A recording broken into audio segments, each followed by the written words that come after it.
Sorry, y'all. We disconnected for a second. I was switching over Wi-Fi. Oh. We ran into this Yo. last week, where, my apartment Wi-Fi is just absolute garbage. So I'm going to try... This one probably isn't much better, but we'll try the open source Wi-Fi that is possible. And we'll see if that works. I was just dropping a lot of frames. So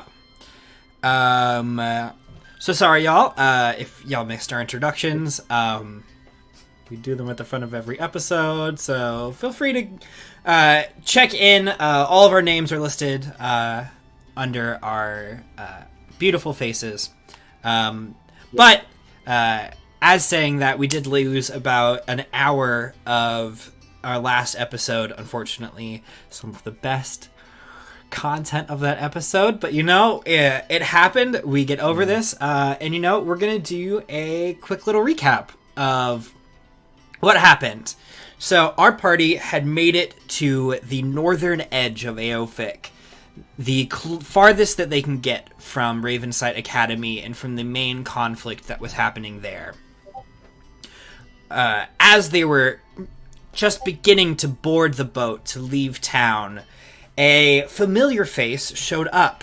Febrim's mother made an appearance requesting them to come back to Ravensight Academy to give their side of the story, to... I lost my words. Give their testament. Testimony? That's the one. Testimony. Not testament. Testimony. There we go. To give their testimony about what had transpired earlier that day. But with a little bit of clever spell work by one Aldridge Bernask, who is not currently here tonight, the party was able to convince Febrim's mother to at least let them go for the time being, as she handed over a little stone that would track Febrim's location and instruct a teleport should Febrim ever try to ditch this stone off of his person. After Amphira rocketed up into the air and away from the party was ambushed by our good country-loving Brutha, as she attempted to stop the party from taking the two sparks of divinity, Winnie and Axel, out of the city. The conflict didn't look like it was going very well, with the party already at low hit points. And noticing this, Lily decided to take a stance to begin bargaining with Rutha for the rest of the party's safety. While she was, in fact, successful in bargaining with Rutha, the rest of the party was not having it, starting with a heart-wrenching testimony by Axel on how he will not leave his family behind. The situation did not look good until Octavia had noticed a few figures darting from shadow to shadow, as in the last moment when the party needed them most, the Thieves Guild, Octavia's family, decided to step in and give them just enough time to get on the raft and escape into the Silent Lake as the fog surrounded them and the city faded to the distance. The last thing the party was able to see before being encased in this magical fog was the avatar of Blazidin, cutting down Lunaris. And so, that's where we pick up. The party looks and turns, and a familiar sight for a couple of you. I think Lily and Winnie. Octavia obviously grew up there, but the other two had made a journey to the Floatilla earlier on. But even for Octavia, this is a new sight. The Floatilla is as large as you've ever seen it. you grew up on kind of the central flotilla, the largest of the 7 tribes of the lake folk. But as you approach this massive hovering structure, you can see all 7 tribes represented, each of their flagships docked in different sections, with all of their small vessels latched on, tied down. You see large chains attaching different pieces of structure together.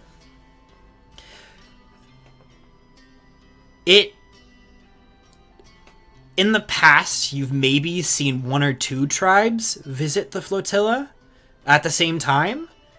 Seeing all 7 in the same place is both striking and worrying.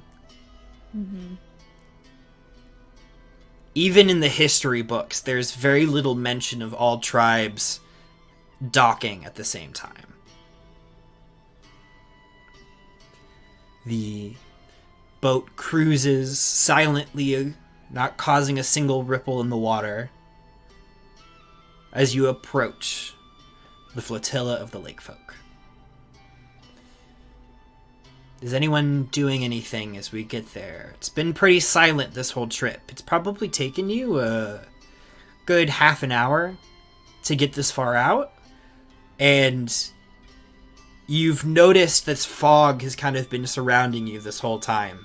But as you've gotten into eyesight, there seems to be a 200-foot radius around the flotilla where this fog bank just rolls up like a dome.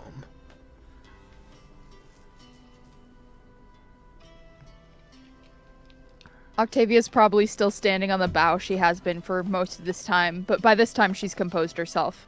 She was not having such a fun time when they first left, but she is a stone face of maybe slight confusion at seeing everyone here, but she looks prepared.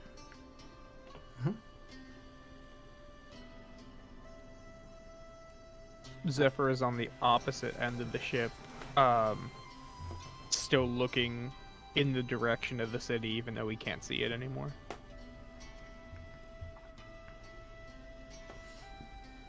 Okay. Lily's still curled up, quiet, sitting with Iris.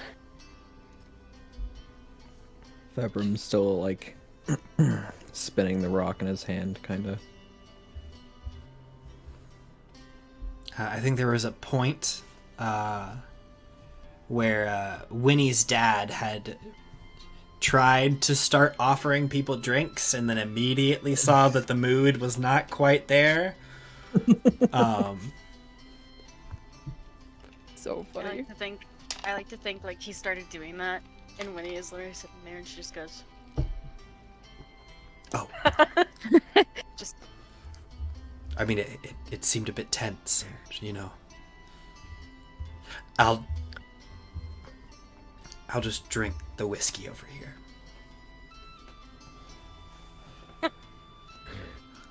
But your party approaches.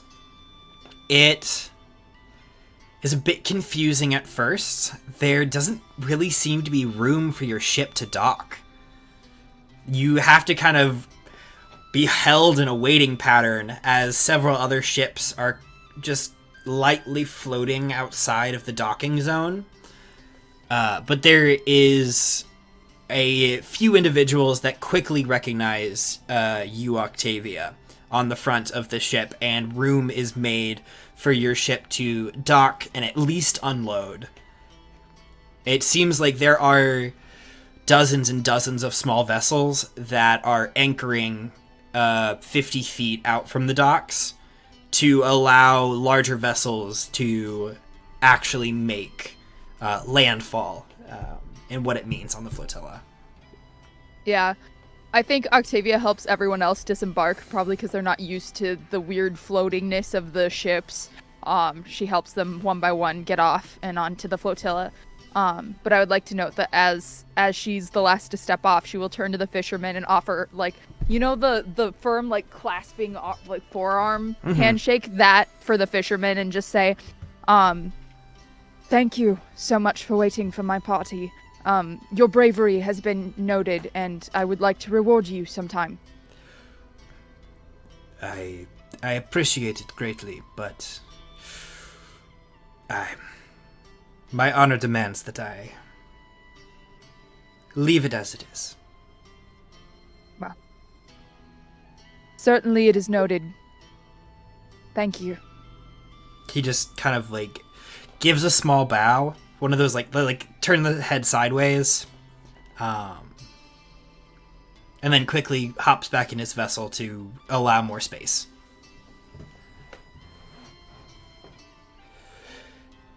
Well, Oop. I'm just gonna give a little more context, just so you have a space to explore in. We've only ever been to the Floatilla once, so I'm gonna give a greater context. The Floatilla is a artificing marvel, an entire city that hovers inches above the lake that it exists on, comprised of many, many different vessels, platforms, buildings, all made of different forms of wood. You see arcane runes and druidic writings scribbled almost everywhere. There are plants and trees and vines that spread around, especially the central Floatilla. But as you are looking out, you can see where different types of ships are painted in different ways, creating a spectrum of color around this city, as different tribes have merged and docked where they can. Ships attaching to other ships, bow to bow, platform to platform. Next to people's houses, it looks like there's a traditional sailing ship. And then next to that is a more artificed, advanced metalwork that seems to have more arcane means, hovering a bit higher than the rest of them. And it is bustling with people. You see people, especially in this dock area, crammed shoulder to shoulder, trying to figure out where to go next, what to do. The general orcish population has been not overrun, but diluted by the hundreds of civilians that have made their way from Aofik, running from the fall of the city, and offered at least temporary sanctuary here on the Floatilla. But Octavia, you know that this is not a population density that the Floatilla can support on its own. The Lakefolk people are resilient and self-sufficient in many ways, but this is a lot of people, and even the swaying of these platforms is just slightly more than you would like it to be, as pockets of panic arise, as family members are desperately trying to find each other in large crowds that are pushing people forwards. There are a couple instances where a civilian gets dangerously close to the edge of a platform, and you watch as several orcish individuals grab their arms, tugging them back towards the center of these pallets before they lose their balance, falling into the water below. It's chaos. I would like to immediately, seeing this, I would like to... Is there a place that I can stand, at least a head above everyone else? Absolutely. Okay, I get up there, and I just... Everybody calm down! Everyone listen to me! And she's just going to, I think she's going to point out to people, specifically orcish people from the Floatilla, and she's like, you! Run to the other tribes and see what number of refugees their flotilla can take on. We need to spread this out now, or you are going to start sinking platforms. Go ahead and make me a persuasion check. Okay. Well, that is... Oh, I forgot we leveled up. That's a 26. Yeah. Your voice echoes out. And for the rest of the party, Octavia has always known her path, but you're seeing her in this role of leadership that contrasts a little bit to her adventuring personality. She is suddenly contained and centered and immediately in charge of the entire situation as you watch everyone of Orcish heritage turn to her immediately, recognize who she is, and begin to instruct people to move elsewhere. It is a slow and tenuous process, but it has begun. And there seems to be a designation of order where people had been helping, but now there's a path.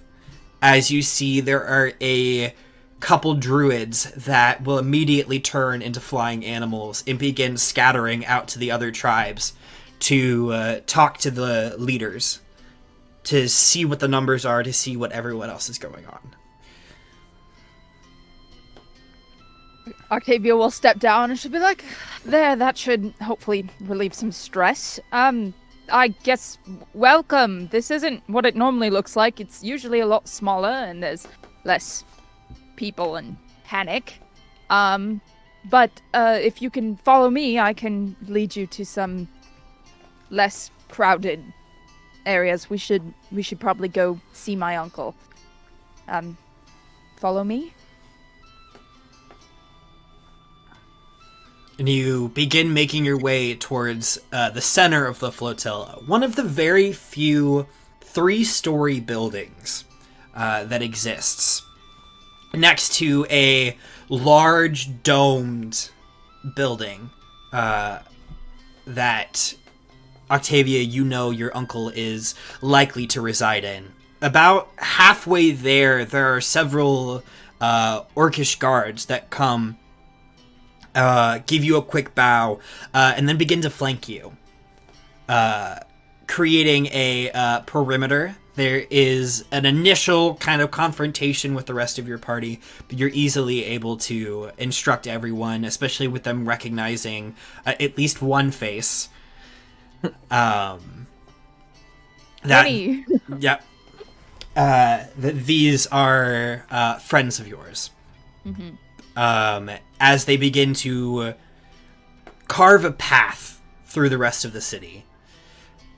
Even as you get closer to the center, the population becomes more orcish, but does not become less dense.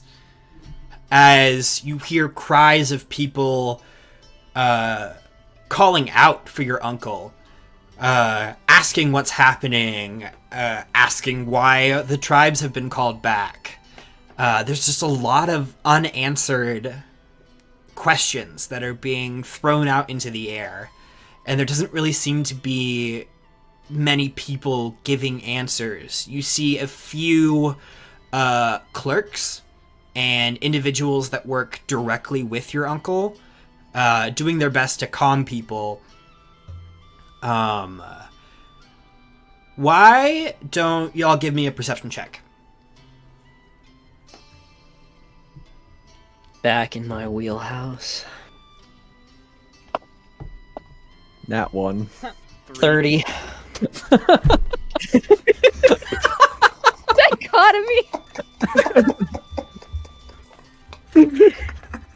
Oh my god! That's so funny. 27. Good lord. I got a 22. Alright. So Octavia, Winnie, and Lily are all gonna kind of overhear one clerk specifically trying to talk to the audience. Now, I know you're all worried, and there's a lot going on. I promise you, the chieftain and the tribe leaders will have a decision and a conversation to release to the audience very soon. They have been in discussions all morning, and we should allow them in peace. And some of the words that they're saying are getting through to people. It's going over a lot of people's heads, though. The panic and fear is going over their instincts.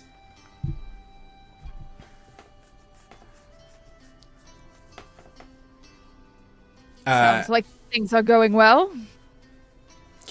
You approach this clerk. Octavia. Welcome back. Your uncle has been expecting you. Yes. These are my friends, and I brought them with me.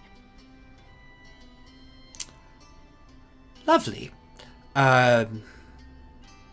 Gives them kind of a strange look as he looks over all of them individually. Your uncle is speaking with the other leaders currently. You may enter, as is your blood right, but your friends will have to stay outside. She kind of looks back at the others and she's like, I'm sure we can get accommodations for them so that they don't have to stand out here. He, pulls out a little stone and, starts, scrolling. He's like, I'm sure we can figure something out. They can all stay in my quarters. They're not exactly small. It's an eye stone. Hmm? Like an iPhone, but it's an eye stone. Oh, no. Oh, no! Oh, no! Not the eye stone. No. Yeah, Octavia it's like suggests EYE. putting them in her Ah. quarters because they're big. We will have the rest of your party sent to your family's accommodations. Oh. If would you mind if I did something? I Kind of it goes right behind. She's kind of whispering to Octavia more so than talking to this guy. What do you plan on doing, Lily? It might be nice if we could communicate with each other a bit easier. Sure. Okay. I would like to try and cast Rary's telepathic bond. Fantastic. How are you casting it? Let's see. It's up to 8 willing creatures. Is that... There's 5 of us. You gotta pick.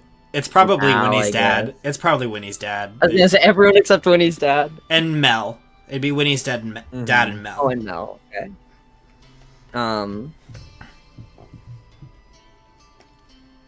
I think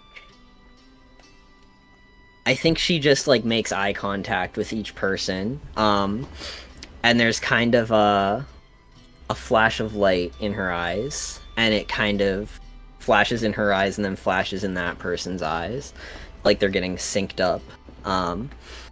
And she just does this one person at a time. And then at the end, she just kind of says, "Connect," and the voice Connection kind of rings achieved. all over their ears. Bluetooth connected. There's a doo-doo-doo. No. Activated the Bluetooth. Oh Lord. Yeah, but we can talk telepathically, any distance, as long as we're on the same plane. How long? Nice. How long? For an hour. Coolio. Cool. Right. Thank you, Lily. Yes, please take them to my family's quarters and see that their needs are seen to as much as possible. But I think we all just need to rest. Absolutely. I will have the guards that were accompanying you escort them directly to your abode. But if that is the only request, Octavia, you should right this way. Of course. And she kind of turns to the party one last time. She's like, we can talk now. Just maybe stay inside. I don't know what's happening out here, but you probably don't want to get caught in it. I'll be back as soon as possible. These things can take some time. See you later.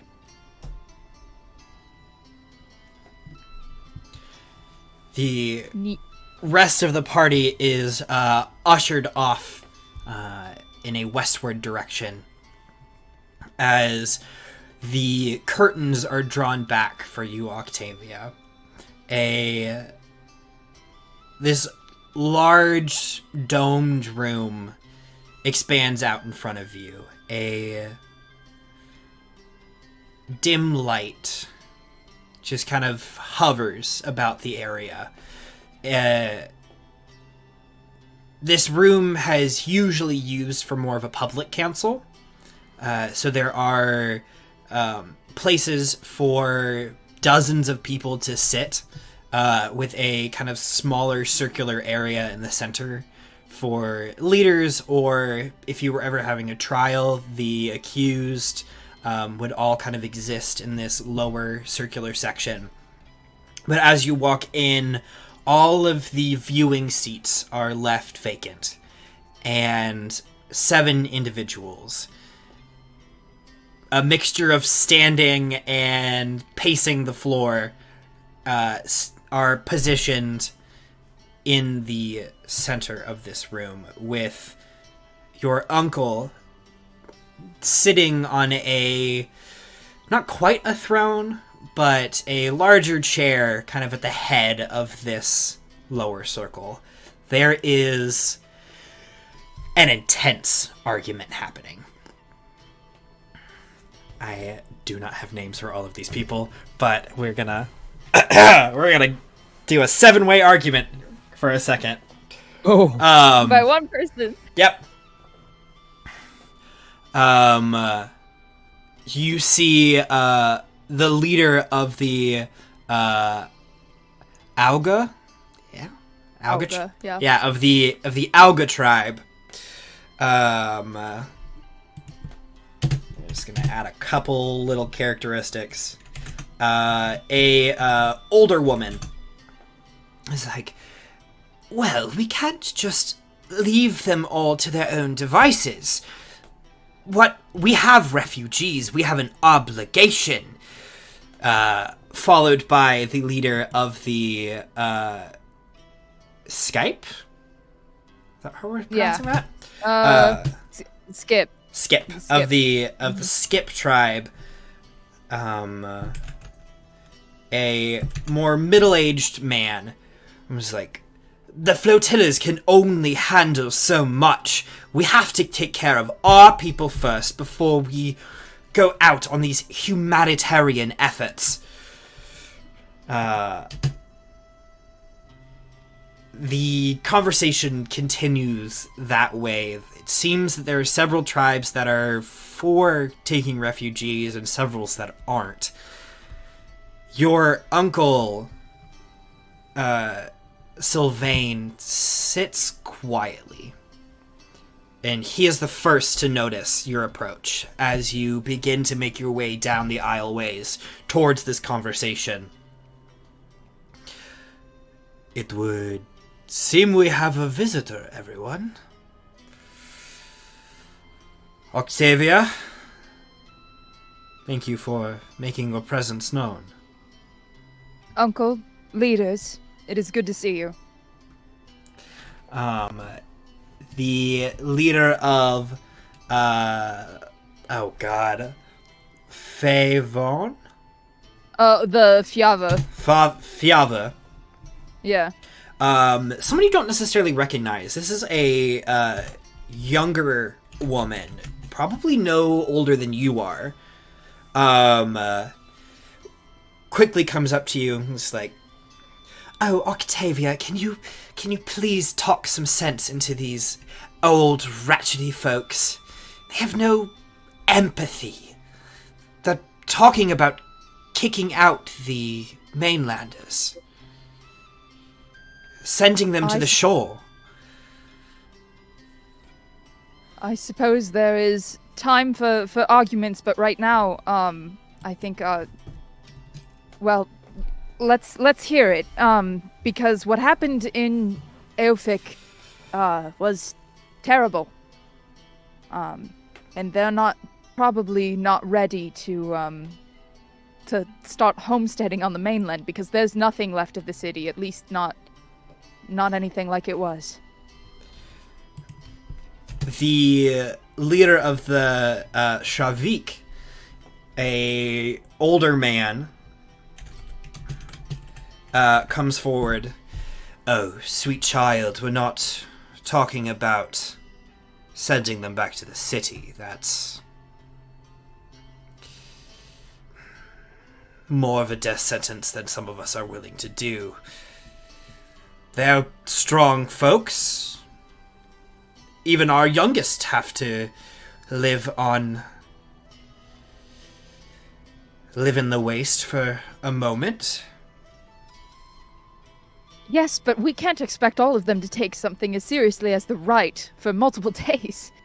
Surely there's enough room for just a few days at least until they can recuperate the destruction of their homes. The leader of Wavon, Jesus, all of these names. Sorry. Wavu? The Wavus. The Wavus. The Wavus. This kind of like gangly. Think about any like spider-like person, and that is this individual. It was like, well, we would, technically speaking, require any newcomer to perform the rite. It is only fair that those that wish to seek sanctuary on our great city go through the same, is it not? He looks over to Sylvan.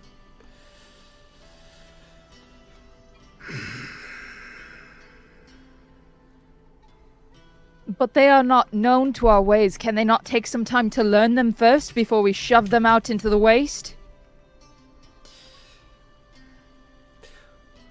What have you viewed, niece? What has transpired? We've been cut off for a second. Well, she's like weighing on how personal to make it. She kind of looks to the side and she's like, it started when,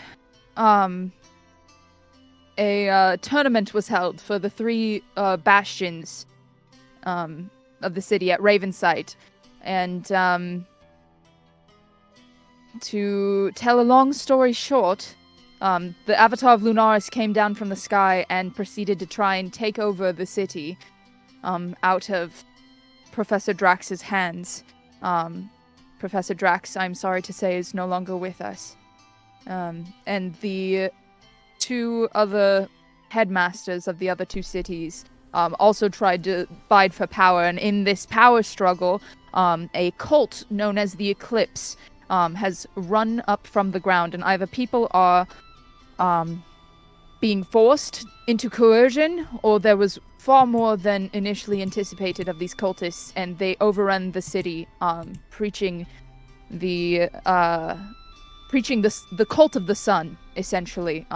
The lost kin, Blazadin, has returned and cut down the Avatar of Lunaris. It is chaos. The middle-aged man speaks up. Now, isn't this great proof? Like, what proof do we have that these cultists have not invaded our borders, have not brought their own people to our sanctuary? Are we next?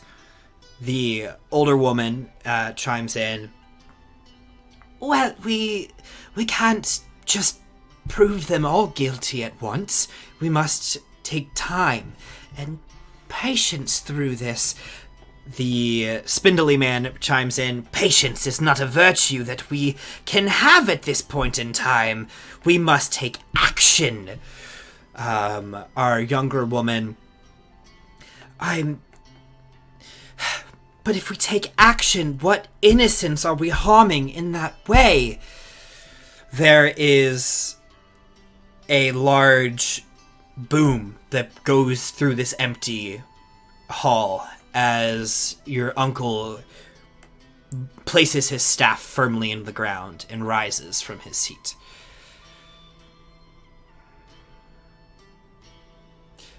Thank you for your testament, Octavia. We have received several similar reports from scouts and individuals that have returned to the flotilla. He turns to the rest of the council. We have much to discuss, and it seems like we are going nowhere for the time being. You are all dismissed. The spindly man goes up and is, my chieftain, and he gives them a hard look. Of course. As the other 6 leaders of the other 6 tribes begin to head out of this hall.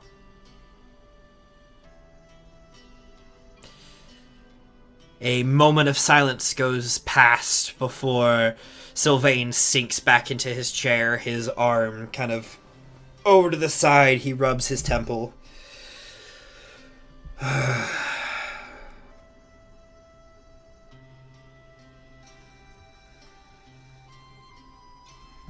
They're only going to argue in circles, Uncle. You have to make a decision.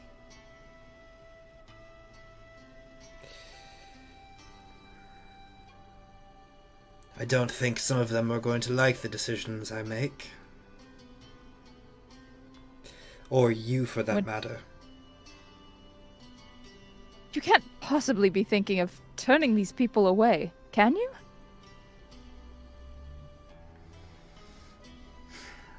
Octavia, I know you've formed attachment with the mainlanders, but I have to be reasonable.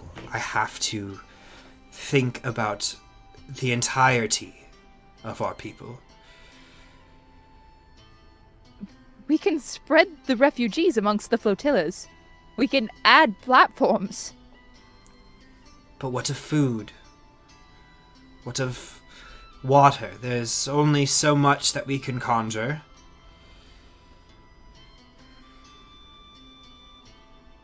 This shouldn't be the answer. It shouldn't be easy. Trust me when I say it's not. These people just lost their homes. Imagine if one of the tribes, one of their flotillas had been destroyed.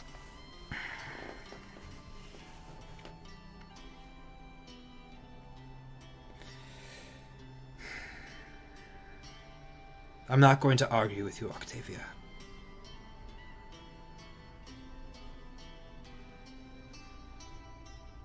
If we're to send these people to the waste, then there must be something that we can do for them, because our people have survived the waste, maybe for short amounts of time, but we can help build settlements, something.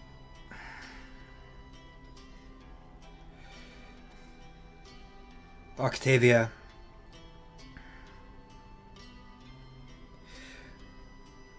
we only have enough resources to support this population for maybe a month, if we ration. And that doesn't include any other resources that would be required to start these encampments. But the inevitable return, especially if we're not getting anything from the city anymore. Uncle, these people need our help. We can't just abandon them. The Silenavne has provided for us in the past, and our clerics are already working tirelessly to gain communion and their aid. The problem is we don't have enough time. Time for what? To figure everything out. We were luckily able to gain the tribes back together, to condense us down to one location. This should be a small enough point that the Silanovne can shroud us for the time being, protect us from the devouring.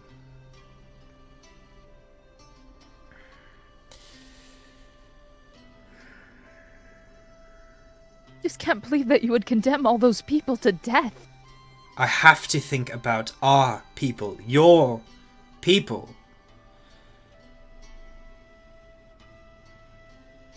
They're a part of this world that we live in. It's not solving a problem, it's putting a bandage on a gaping, bleeding wound. And if I do not put a bandage on the wound, we will bleed out. I do not have the means to fix the problem, Octavia.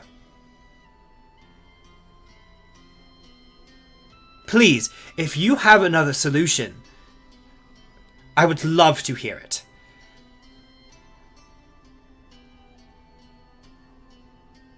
How do I feed hundreds of people that we do not have the stock nor efficiency to gain provisions for?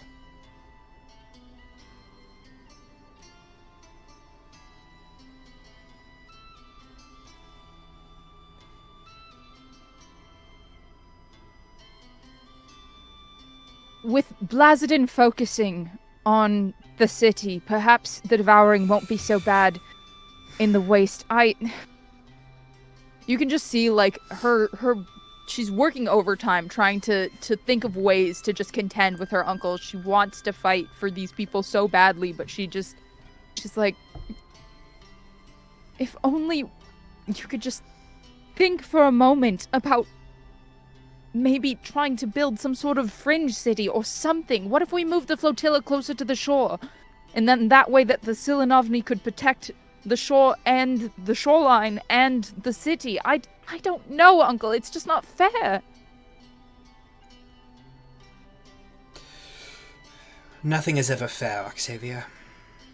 These are choices that must be made. And you say they're not easy making them, and yet you would so quickly send all these people to their deaths.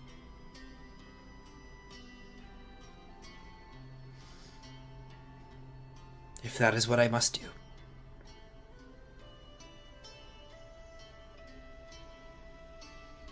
Then I'll go with them.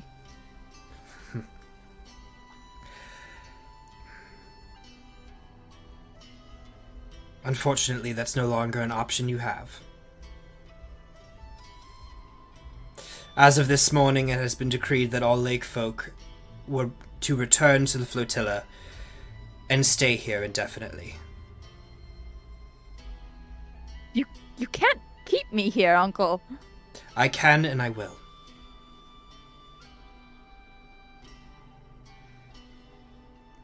If you send those people away, I'm going to go with them. He stands up. He's always been a little taller than you. But in this moment, he imposes his build. Whether you like it or not, Octavia, you will sit in this chair one day. And if I have to chain you to it to keep you here, I will. You may hate me. And at this point, that is something that I have come to accept. Now, you've had your fun. You've had your adventures on the mainland, but it is time for you to come home.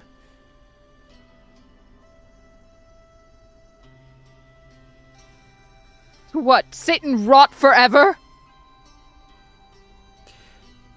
to support your people, to find a different way, to lead the lake folk.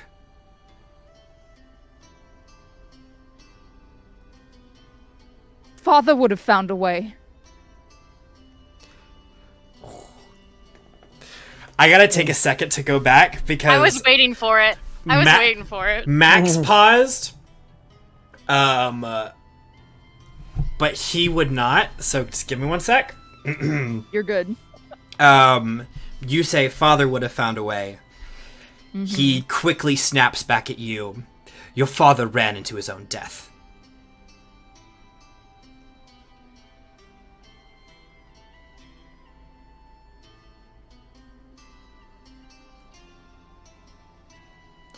And thank all there is to thank that he wasn't here to live to see these days.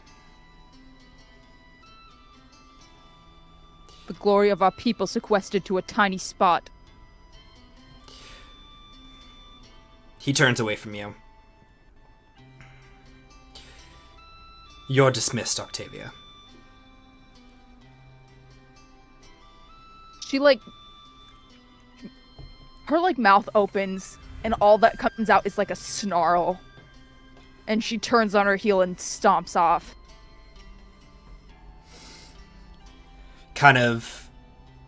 He stands there, kind of resting over on his chair, facing away from you, as you exit the building. Rest of the party, you make your way through crowded streets to a 2-story building, not too far away from the center of the flotilla, but surprisingly vacant. As you enter, the doors are opened for you, and Lily and Winnie, this is a very familiar sight of Octavia's family home. It feels a little cramped with everyone of your party in there now, but it is still roomier than anywhere that you've been in probably the last hour and a half. You finally kind of have a space to breathe as you still hear the hustle and bustle of lake folk, refugees, all alike, trying to find a space outside.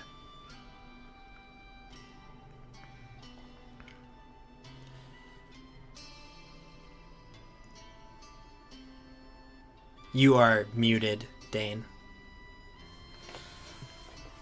Totally forgot about that.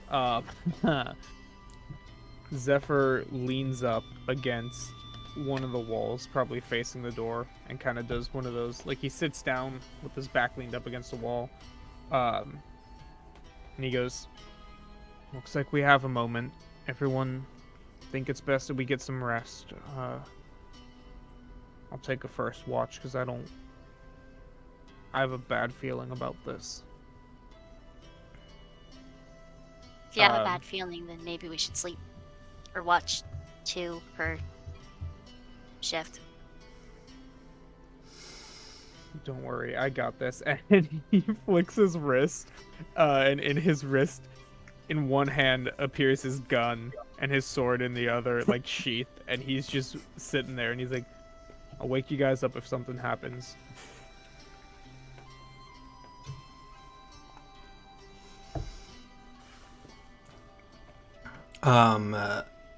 Lily, there is this moment, as Axel is kind of walking through the room, he kind of quickly glance at you. The two of you make eye contact, and then he veers off,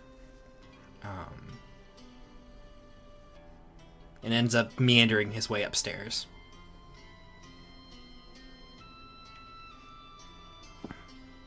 Iris kind of reaches down and grabs your hand.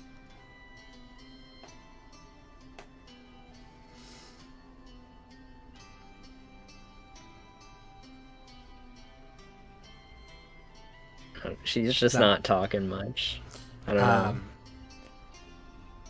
Not too long goes by before Octavia, you make your way over to your family's abode.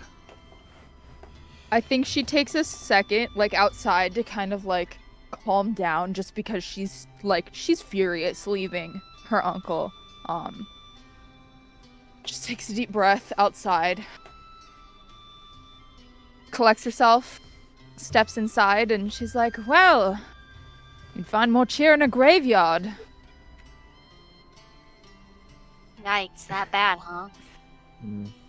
Yes, well, nothing quickly ever happens in politics. I'm sure Aofic was no different, but here it, requires a lot of talking in circles, none of which I'm too fond of. So, they're doing what they can for the moment, but it is unsustainable.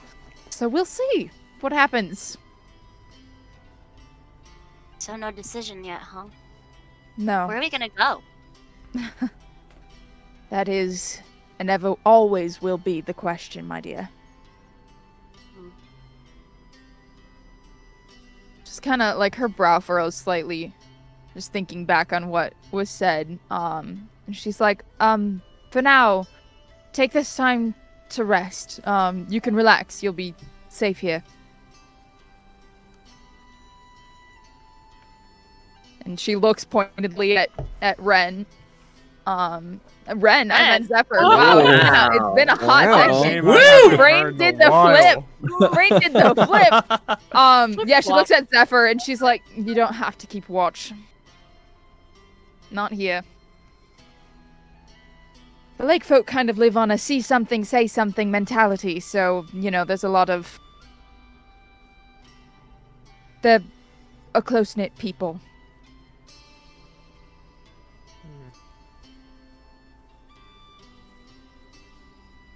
I can't think of something to say. He just kind of like puts his weapons away, and he goes, so, be honest with us, Octavia. How bad is it looking? You said they're going back and forth, but how much of back and forth is in our favor? Our favor? Whatever do you mean? What are the odds that things are going to get worse?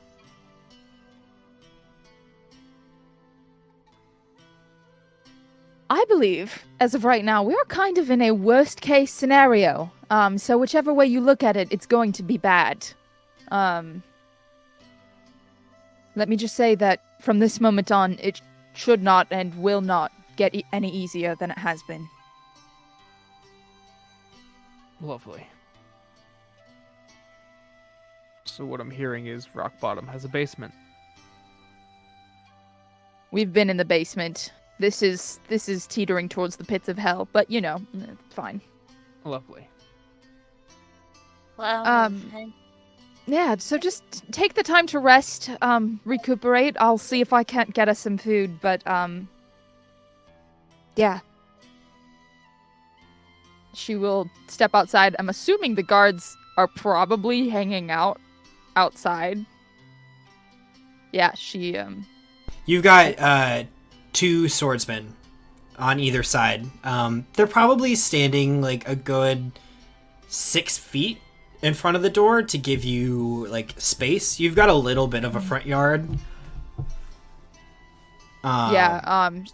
but not out of eyesight.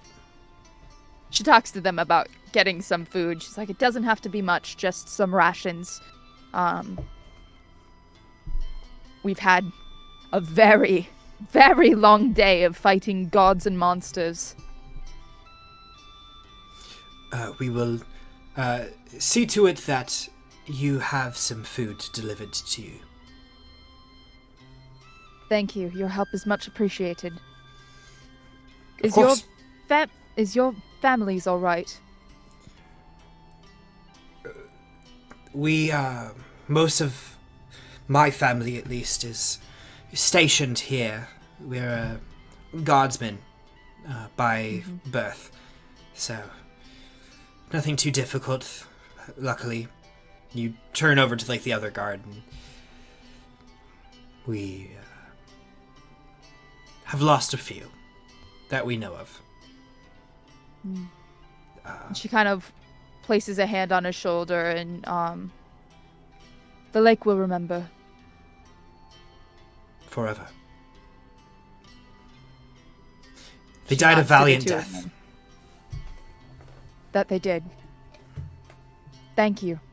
And she will nod to the two of them and step back into the it's a yurt. It's basically a 2-story yurt.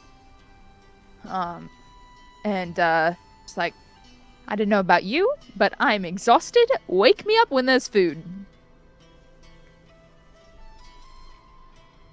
He's gonna pick a, because instead of beds, they really have cots.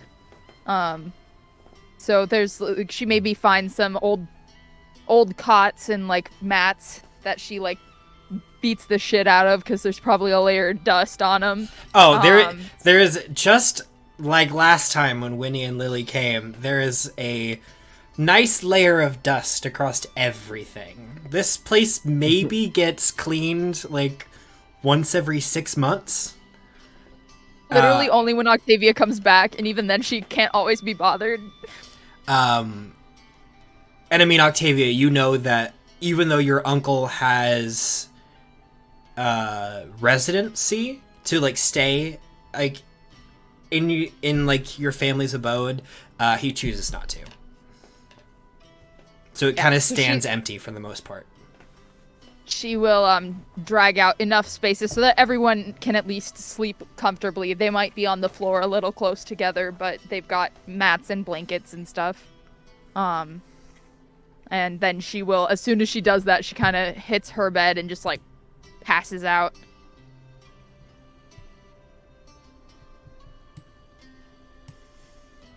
Anything else before people fall to bed? Winnie will probably look at her dad before, like, as she makes her way to hers, and she's like, Rest up, old man. We have a lot to talk about when you're sober. When I'm what? When you're sober. Sober. What's that? I don't know hardly what. know her. He, like, looks over to his bag and just kind of, like, positions it behind him. Yeah. When I'm sober. When he's gonna walk over and take the bag and literally just No. sling it over her shoulder. She slings it over her shoulder and she's like, Up, up, up! You're not getting this back until you answer my questions. Go to bed! But Zephyr shoots him a look like, don't fight it. She But will that- beat you up. that's my bag of colding. Up, up, up, up, up. of colding. Keeps the drinks cool. It keeps I'm everything weak. frosty. Like, up, up. Oh. And you, like, open it a little bit, and there's, like, a small breeze. It's a and you're small, like, like, that's kind of nice. Layer It's like of opening an frost. icebox. It's a Yeah. freaking Coors Light commercial. Yes, So it good. is. Okay. Yeah. It's gonna be a long day for you. She'll walk over to her cot, slam the bag down. She goes, You better prepare less restoration, because this is not going to be pretty. mm. And she lays down and also practically just passes out too. What's your passive perception, Winnie? My passive perception, Yep. 20.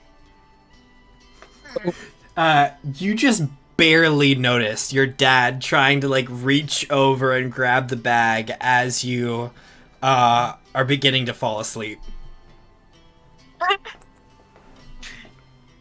She did.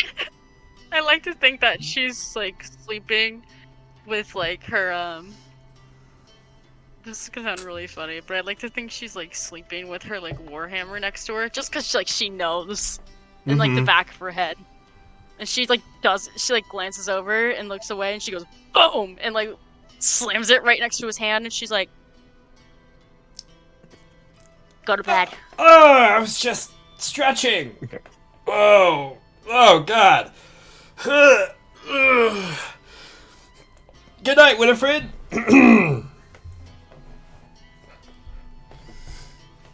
Yeah.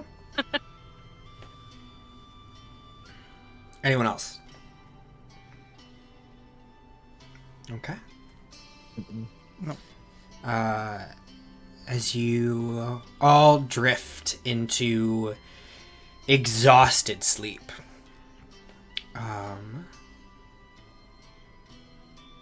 Lily.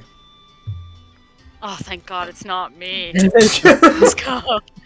Not yet. Bold of you to assume that you're not next.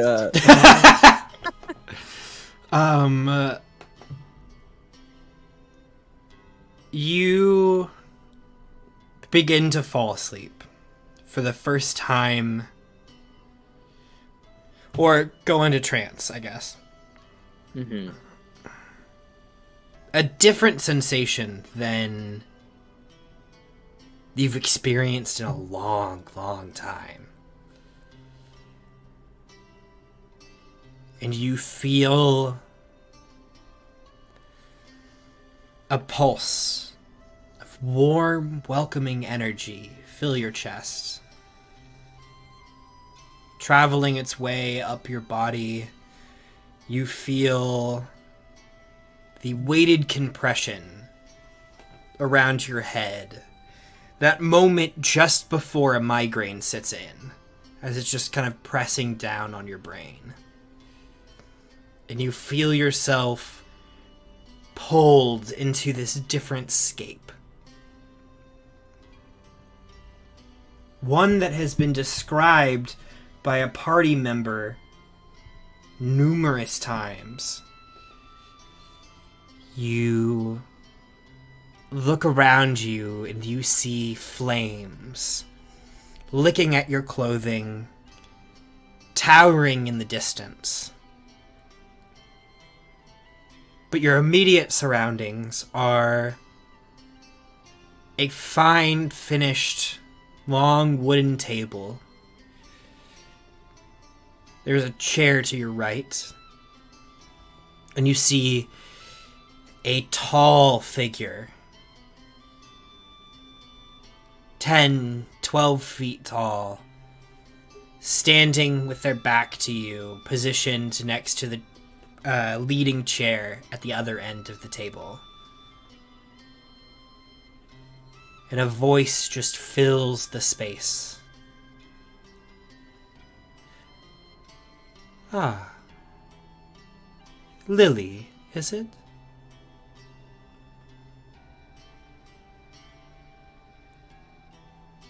I have been... I think you already know the answer to that. Right you are, child. I have been watching you for some time now.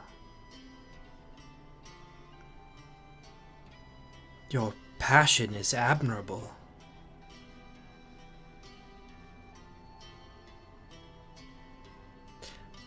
Would you care to join me for a meal?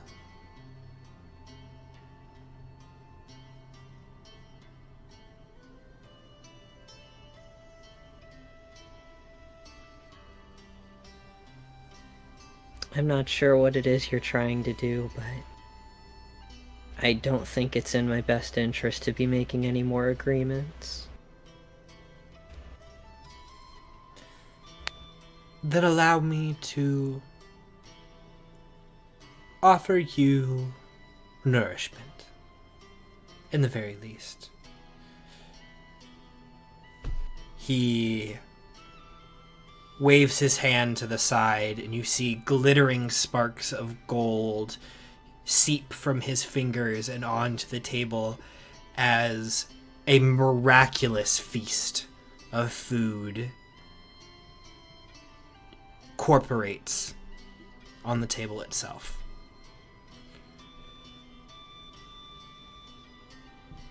I promise, no strings attached.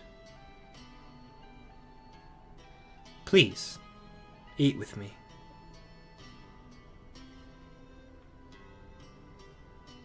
she kind of closes her eyes and kind of sighs with resignation and sits.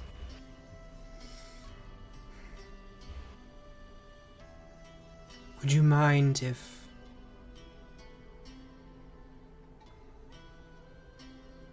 someone joined us?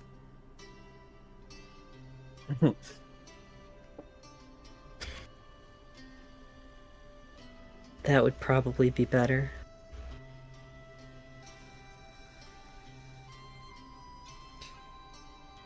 Iris, you can reveal yourself now. As a cloaking presence is removed, and Iris is already sat at the table. About halfway in between, kind of positioned on the side. Oh, Lily, are you joining us for dinner? It would seem. Wonderful. You know, Blazidin always creates the most amazing food. I know it's not real, but the sensation is just amazing. How many times have you done this, Iris?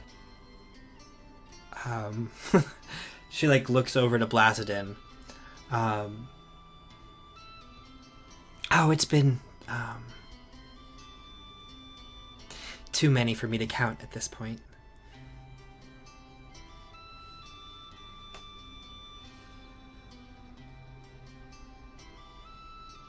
Right. Well then, why don't we give it a try? Fantastic. She looks over to Blazidin.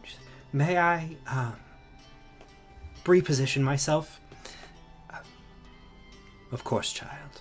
You may do whatever your heart demands. Thank you. As she will stand up and she'll take her chair and she will lift it over to where it's almost right next to yours, around that edge of the corner, so that she can sit close to you. Now, you do have to try this thing called fried chicken. It is amazing, especially the ones that don't have the bones in them.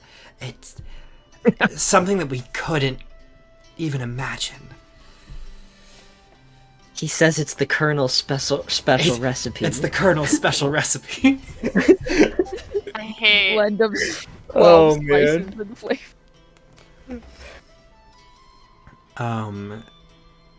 But you all sit down. The food is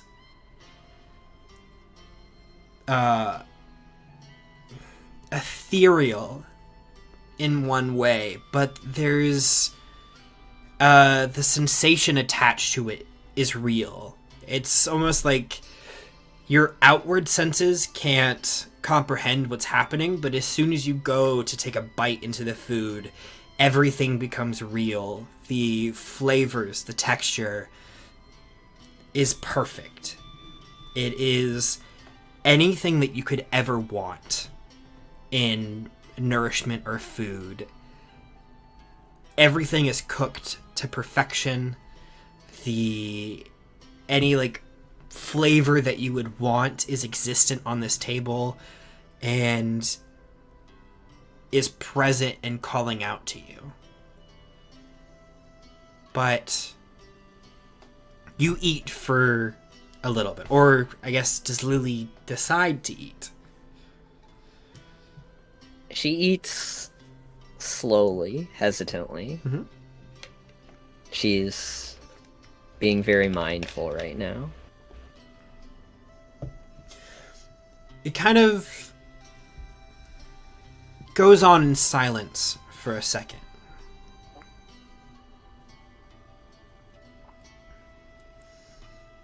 Before eventually Blazidin speaks up.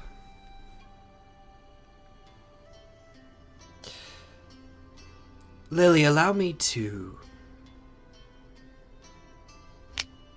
apologize.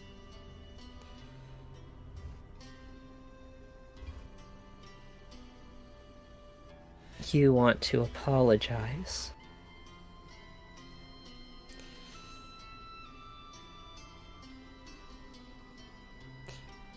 The eclipse is useful, driven, and I have no reason to stand in the path of their goals.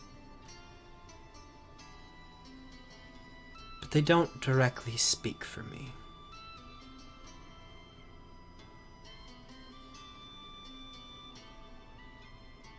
And Iris has informed me that they've created quite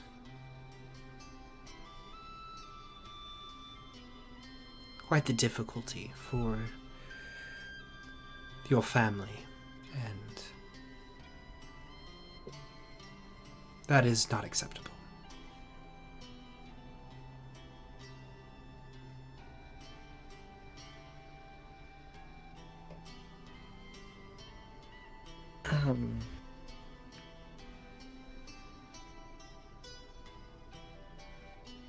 Can we skip to the part where you tell me that your goals are fundamentally incompatible with mine?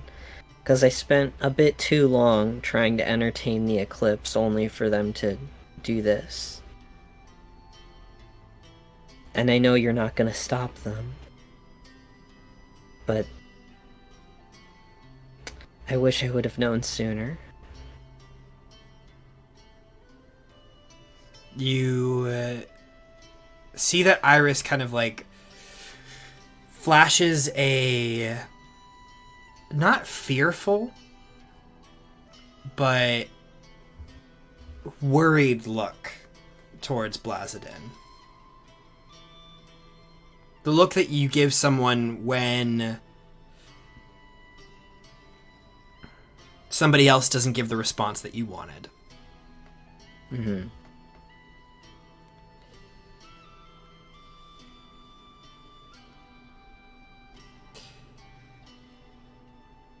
What? If you don't mind me being frank, what are your goals, Lily?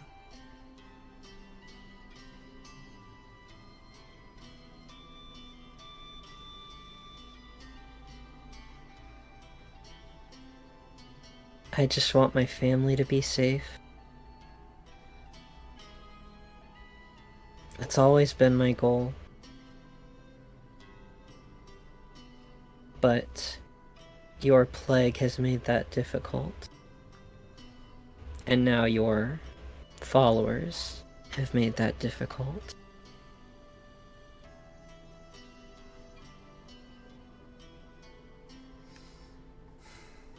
And Lunaris has made that difficult, and, well, to be honest, everyone has made that difficult, so maybe I need some new goals.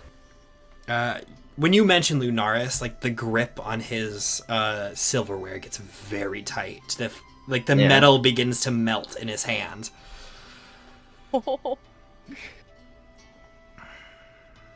Sorry, I can see that was a sore spot.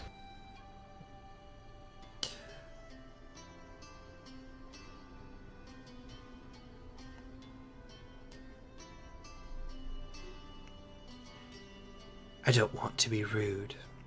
I've just had an interesting past with my family.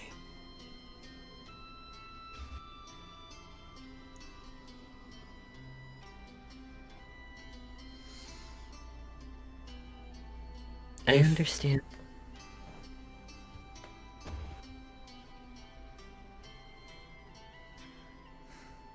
I am pleased to see that you and Iris have reconnected.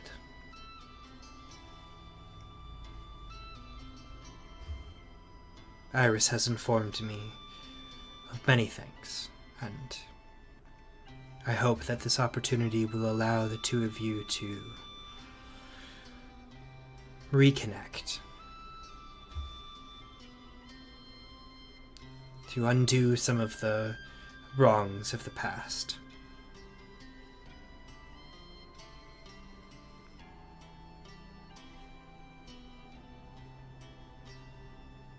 Can I just... Are you trying to destroy the world or not?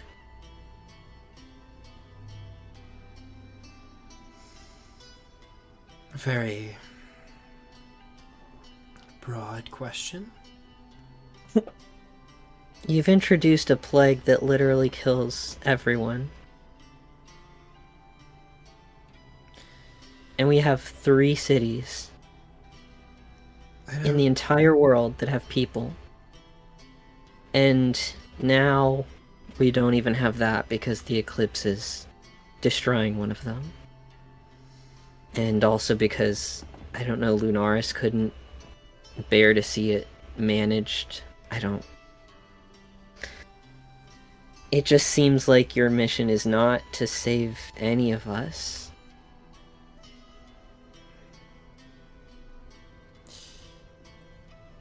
From what I understand, there's been a disconnect of sorts. The Devouring doesn't kill anyone, for that matter. All it does is allow the individual to do what they want.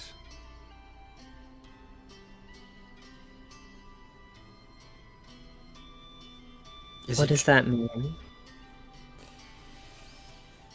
The Devouring empowers people. It brings their desires to the forefront. The dragons liked their control, their order. But to have that order, to have that civilization, people have to give up parts of themselves. Willingly, they tell themselves.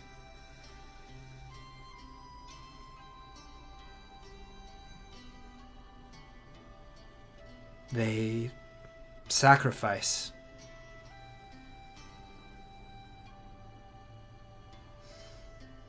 All the Devouring does is allow people to act on their impulses. It's not my fault that humanity tends to be violent. There's a little bit of a snarl behind that last.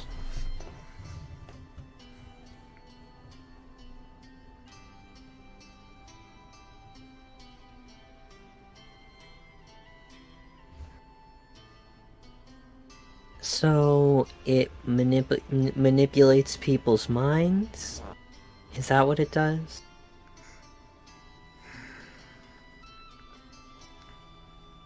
If you would like to simplify it, then yes.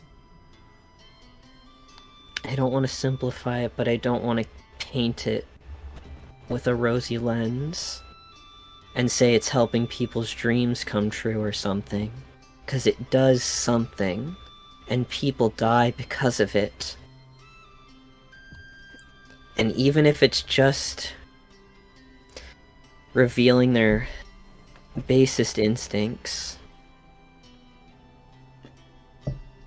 it's something they wouldn't have done without it.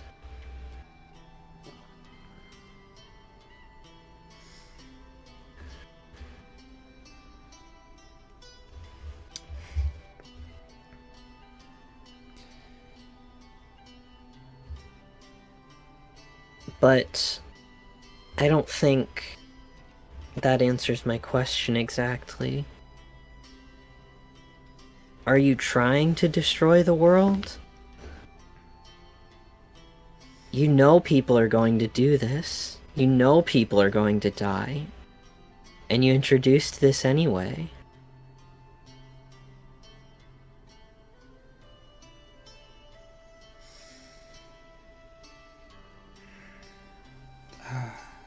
When I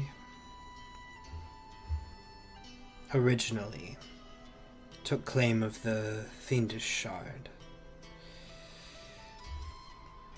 he, kind of stands up from the table, looks off into the distance. Ah, yes, a villain monologue. Yeah, I'm ready. Oh boy. Oh, yeah. Lore! There was Sorry. a part of me that just wanted the world to burn. You're not wrong in your assumption. I knew that if mortals acted upon their impulses, that many of those would be to kill each other.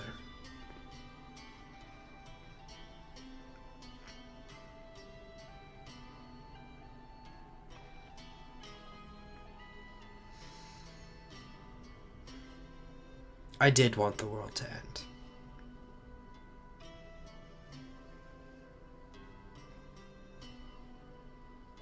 And I think part of me still does. I think there are prices that haven't been paid. Individuals that need to burn.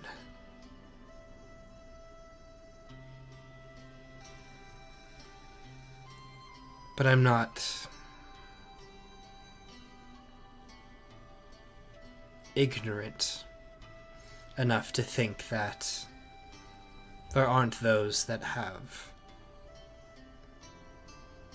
found a way to be successful, redeem themselves.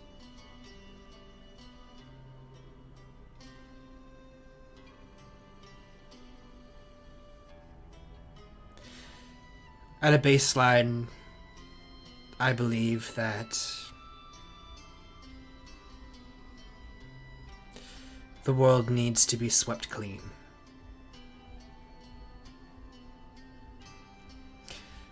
There are those that should suffer. And there are those that should be granted a new life.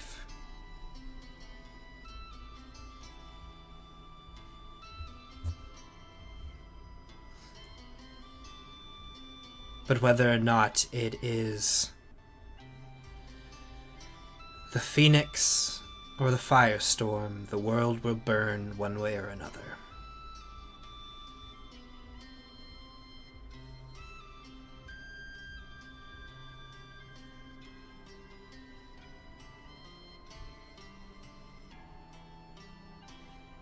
So this is some kind of rapture? You want to pick some people that are going to continue to live after the world burns? And some people that won't?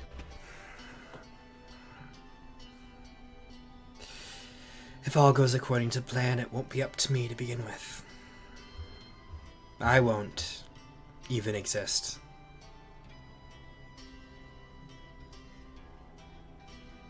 You won't exist?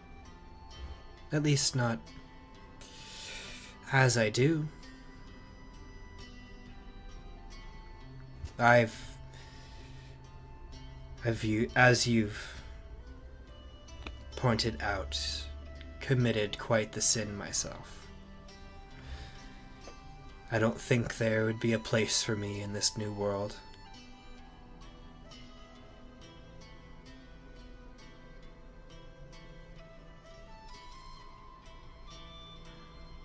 But I will see it come to fruition.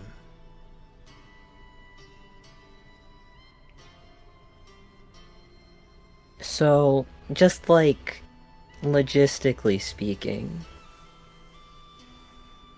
are you saying that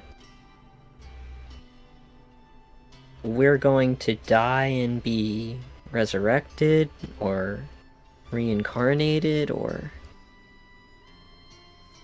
More of just the... pulled away? I'm not sure who will end up where, but it is more on the reincarnation line of things.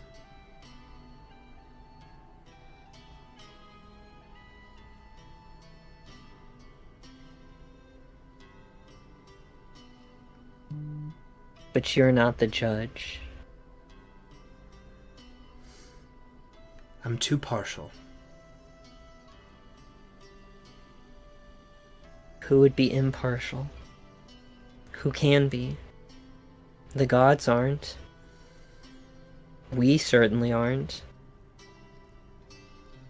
We gods created ourselves. We rose ourselves to a position that we had not earned.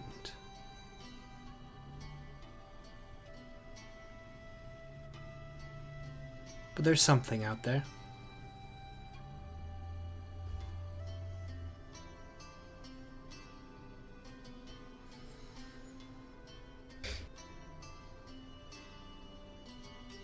Something that we were attempting to aspire to.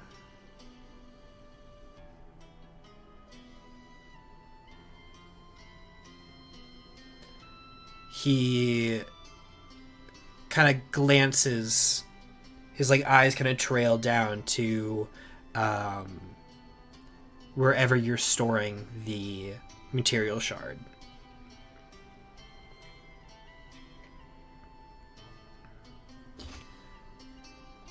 Something that granted us power beyond our beliefs.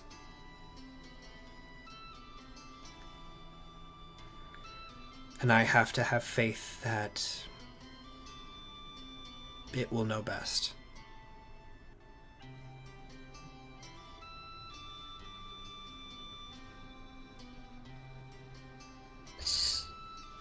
So let me be clear. The shards have this power in them, and you used it to become a god. But you believe that this power isn't purposeless, that it has its own will.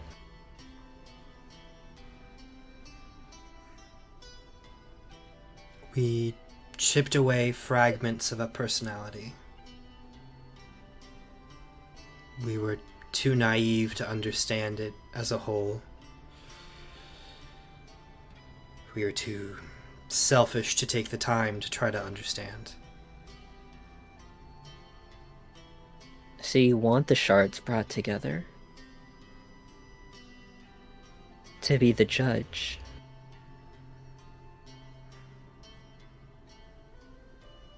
That would be one of the better outcomes.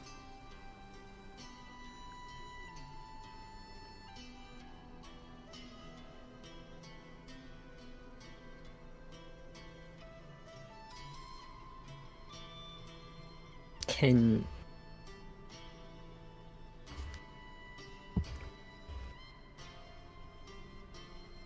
So, did you just bring me here to tell me that? Did you have something in particular? I suppose it wasn't just an apology. He glances over at Iris. It was actually my request.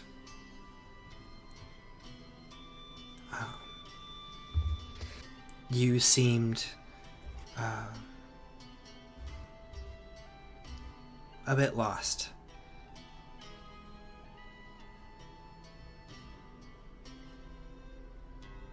I wouldn't say I've found myself yet.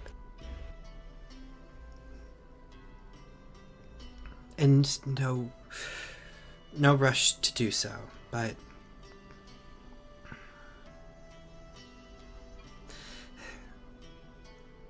Placidin helped me find myself, and I thought perhaps he could at least try to do the same.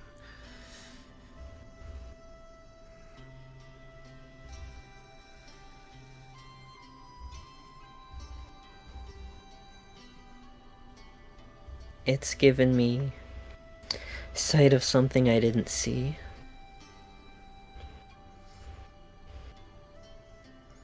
Blasen will chime in and be like,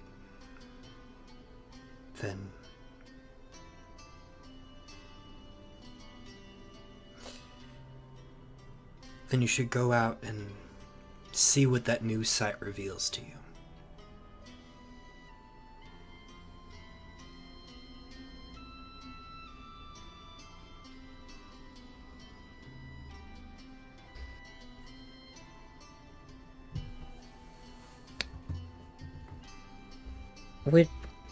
Would you have done it again?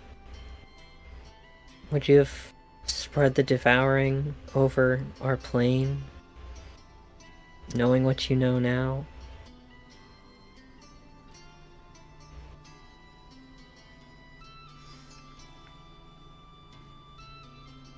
I'm sorry to disappoint you, Lily, but my answer would be yes.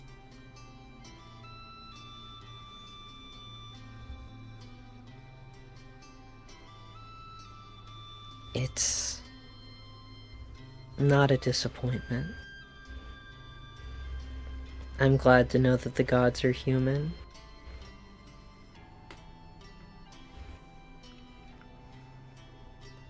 As you speak your last line, Blasidin kind of nods his head slowly in acknowledgement. And you feel yourself pulled back into your body and into your trance. Maybe like right before Mm-hmm. I'm like as I'm being pulled, I'll just add, we should do this again.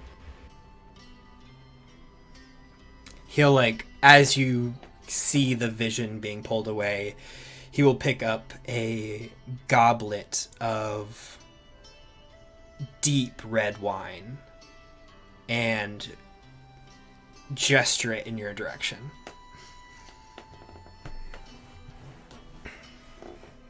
Okay. Okay, Winnie. You knew it was coming. That wasn't that sweaty though, was it? You feel Must be Wasn't nice cold. not being sweaty. you feel warm. Yeah, I feel sweaty.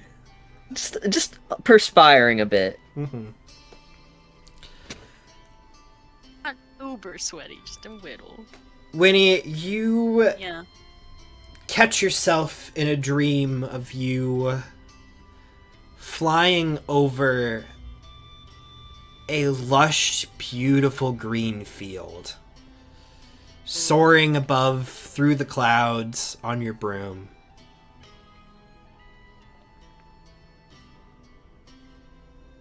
Mhm. As you keep moving forward, you see a growing shadow create itself in front of you in the direction in which you're flying. What do you do?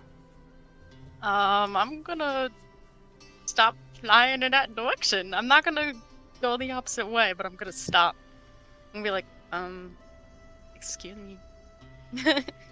You kind of stop moving and you begin to watch the shadow start on this very vertical designation between light and dark, and it begins to tilt, increasing its angle. The shadow begins to crawl across the field arcing itself up towards you. Yeah, I'm gonna. This is when I'm gonna turn around. Mm-hmm. Start flying the other way. You begin flying away as the shadow creeps farther and farther, quickening its pace. You begin to see it reaching out. Wisps of shadow begin to lick at the edge of your broom. It's gaining on you, even with you moving at your top speed.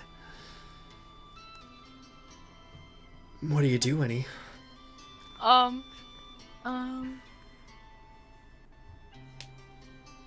Question. What's up? This is really specific. Mm-hmm. Is this the broom that was my mom's, or is this the broom Zephyr gave me? You look down, and you are on your old broom. Okay. You see I was just curious. a small segment of wood, the one that your hand is holding on to, is solid, and you look around and the rest of the broom is ethereal. As you come to this realization, the broom disappears. You are now holding on to a small chunk of wood, and you begin to fall hundreds of feet in the air, just going into free fall as the shadows reach up around you and swallow you as you fall down into them. Oh. What'd you say, though? Oh, I said, well, can I fly? You enter the shadows and gain the ability to fly as you were traveling in bright light beforehand. And you catch yourself floating in this dim dusk, smoky environment. Shapes changing and moving around you.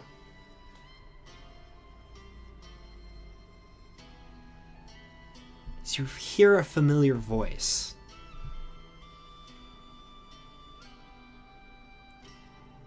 Winifred?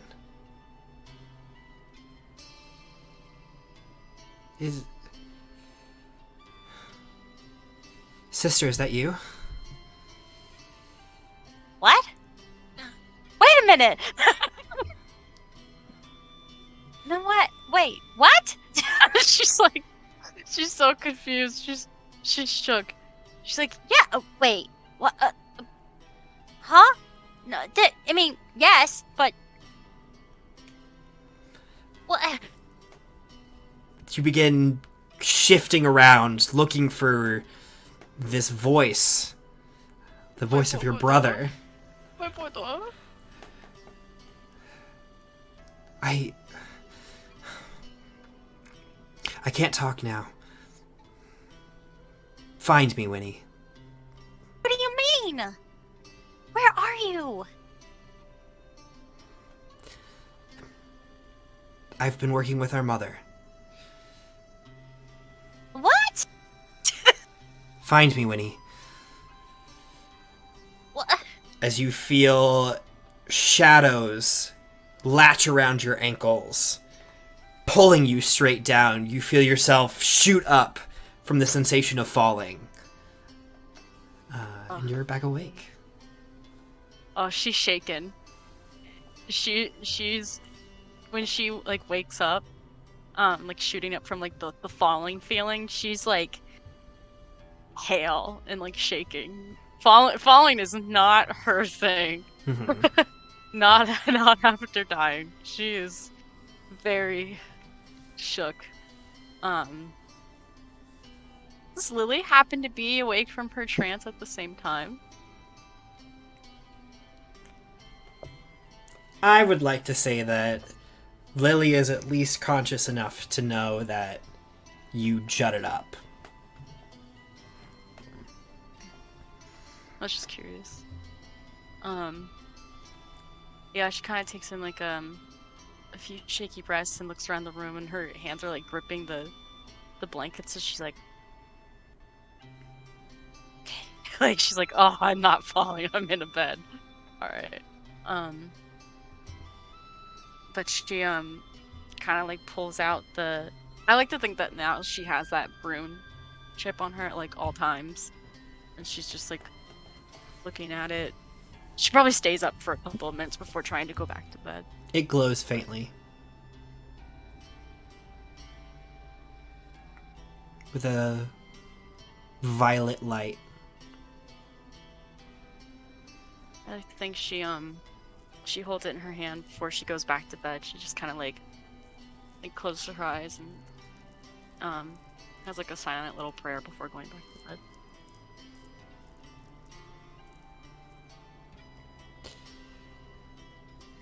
But with that, the rest of the night passes. Everyone gets their long rest. Yay! Yay! Finally. Everyone is Finally! should be up to level 13. Yay! Fully and officially now. Cool beans. The noises outside have barely died down. There is still a commotion. There's still dozens of people. Even in this house, you can feel the vibrations of people walking past as it just creates slight little disturbances in the balance of this platform. But you're all awake. It's a new day. What are you doing?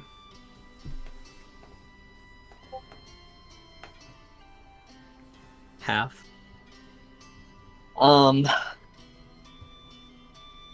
I think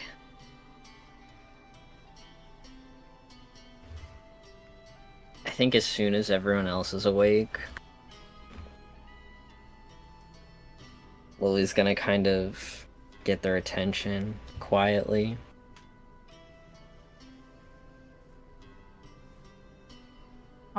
Do I have time to first first concentrate and get my get Perseus back? I miss my son. I think Octavia would wake up purposefully early. Octavia was bring definitely the Perseus back. first to fall asleep, so you can wake up and have your little baby boy back. Yeah, I won't interrupt. Cool. Yeah, well, I'd assume that she does this even before everyone else is kind of waking up. It doesn't take me as long to sleep. Yeah, true. Yeah, elves only have to sleep for 4 hours. Mm-hmm.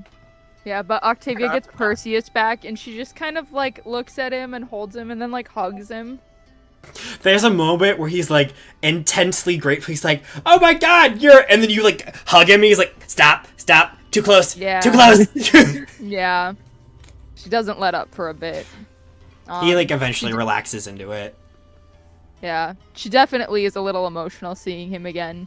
But she sucks it up and walks to the rest of the party for whatever Lily has to say. Mm-hmm. I want to apologize. I don't want to just stand in silence with you. Say Axel's also probably sitting on the top of the staircase. You needed time yesterday. We kind of all did. Mm-hmm. I don't think anyone holds that against you. Not for not talking, but for messing things up. How? We could have just run away, and I didn't.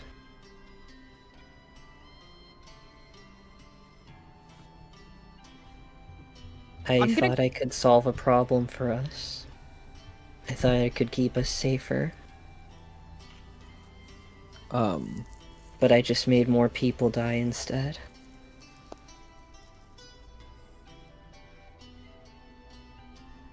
If she lets him, Februm is just gonna stand up and like embrace her in a hug. She's like And- caught off guard. It's one of those like stiff arm at first, and she like pats your back slowly after a second. And he just goes, I'm just glad you're alright.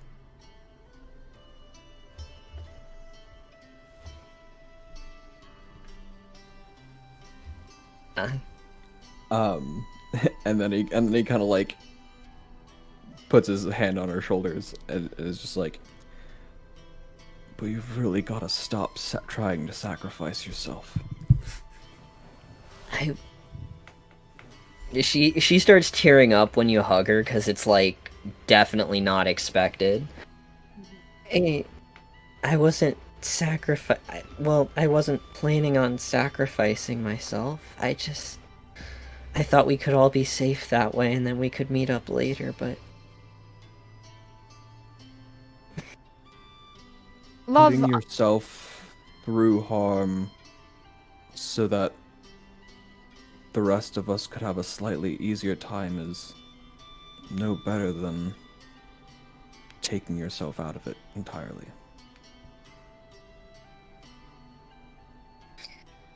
if I would have known you saw it that way, then I wouldn't have done it.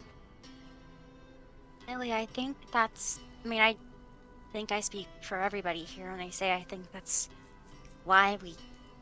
No one's upset with you. That's why we get it. You did it for us. You did it because you thought it'd be safer for your sister, for you, for all of us. And I think that's respectable and easily forgivable. You don't have to be so hard on yourself.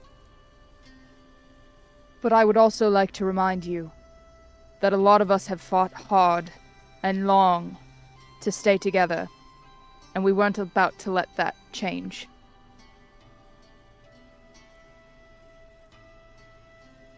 I just don't want to be the person that fights everything anymore. I thought I was choosing fights more carefully. But when it comes to us, even being separated for a little bit, I guess those are fights we have to take.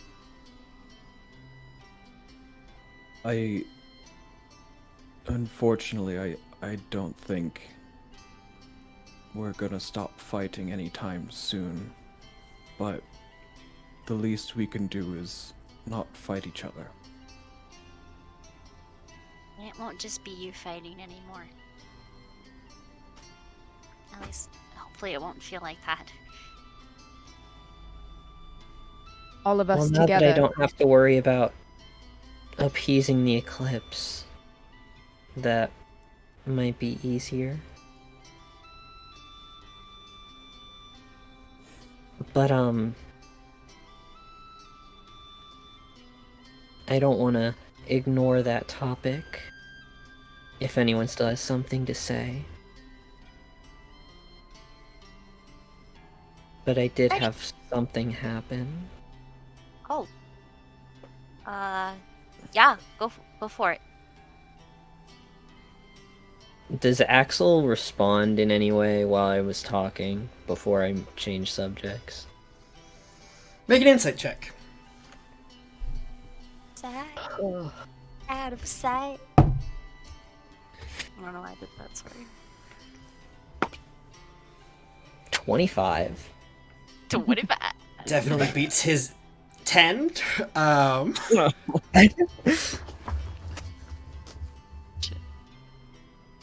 I don't think there's not much reaction per se to any of the words that you're saying.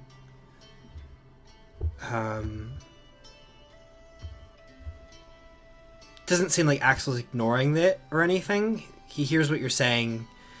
He understands what's the logic. But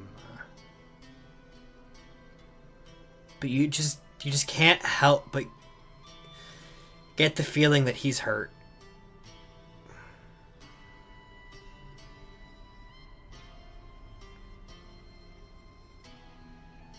He's not mad. He's Yeah. not upset.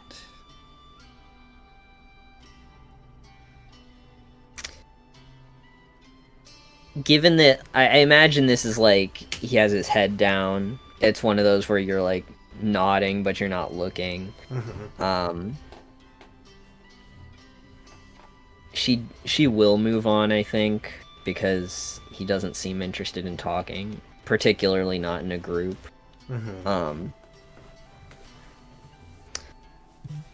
So I got to talk to Blasidin last night. You what? You had a sweaty dream? No, not really. Oh.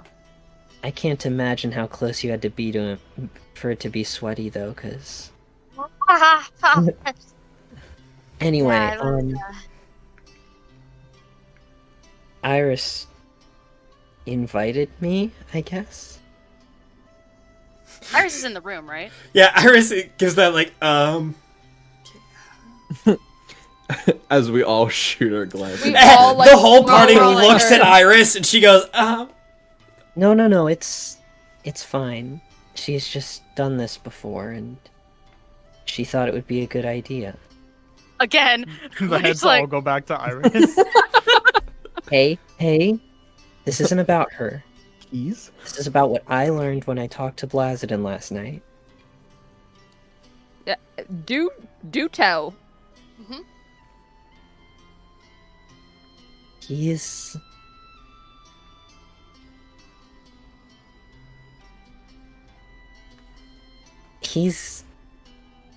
Well... He is the bad guy, but he's not a bad guy. Zangief. I'm You sorry, are a Lily. bad You're guy. going to have to elaborate. He... confided, I guess, in us? He was explaining... Well, I guess he asked me what my goals were, and I said I don't really know. Other than keeping you all safe.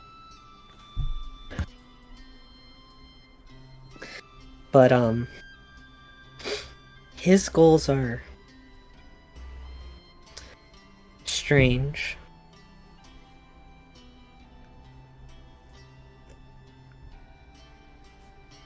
He thinks there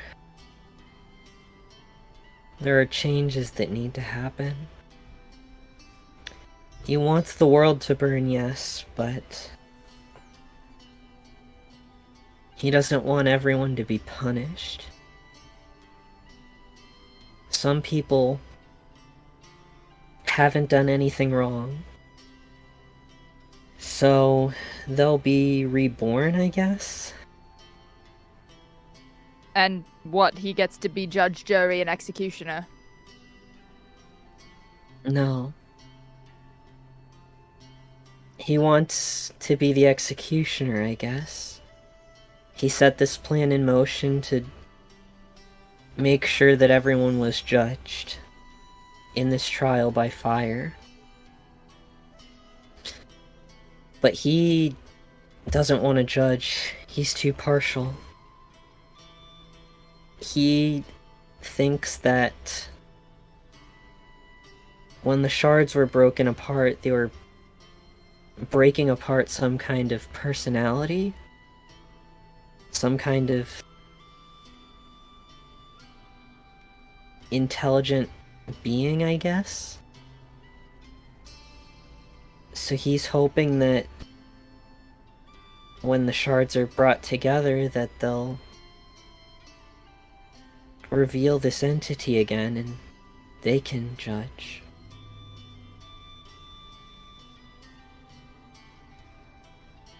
So...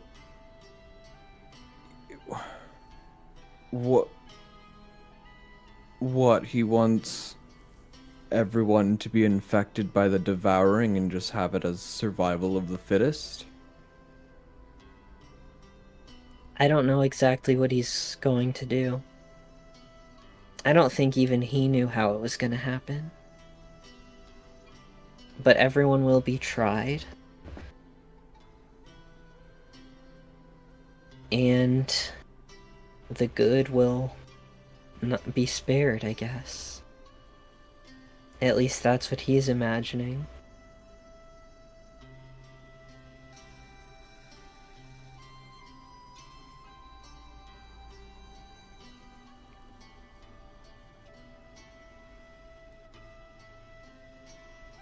So is he trying to collect them, or is he just expecting them all to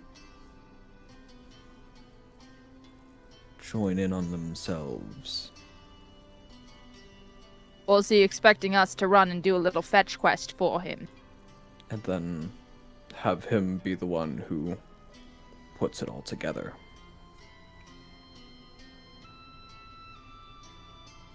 I think it would be too difficult for him to do it by himself. It didn't even seem to be crucial to his plan. I guess I don't know what he was planning without that, but... He said ideally the shards would be brought together. I might have a little more information on the topic, if everyone doesn't mind me interjecting. Is that Iris? Mm-hmm. Please. I'm sure I didn't get all of it right. No, it's yeah. I think you pretty much got everything. I've just been in the eclipse for a while, so I know a lot of ins and outs. Rutha is the head of the Aophic branch. So there's more. Yeah. There's No. There's an eclipse group in every city. As well To be as fair, though, that's just 3. Are all the leaders Southern? That we know of. We're all the leaders. No, that was just Please. Rutha. That was like a weird thing that she had. I don't know where she picked I that don't know up where that from. came from. It's so funny. There's also we kind of lost contact with them, but there's also several factions in the Waste. Oh, people just living out there with the devouring running around. I wonder why you lost contact. Oh, goodness. Oh, good. It's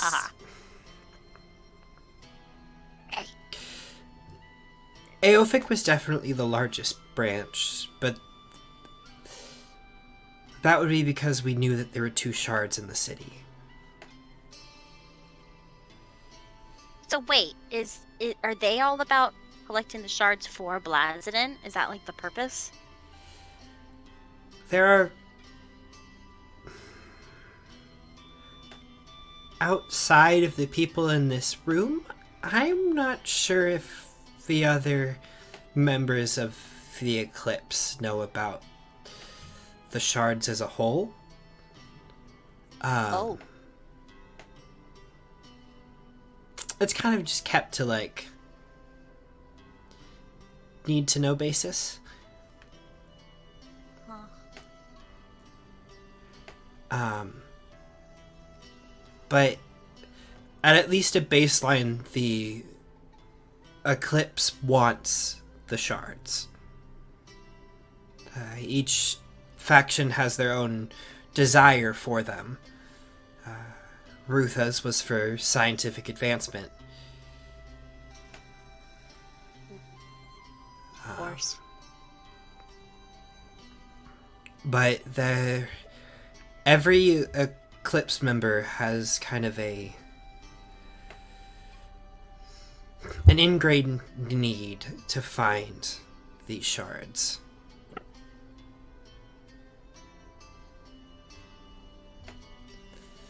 Not that they really know what to do with it. In every case.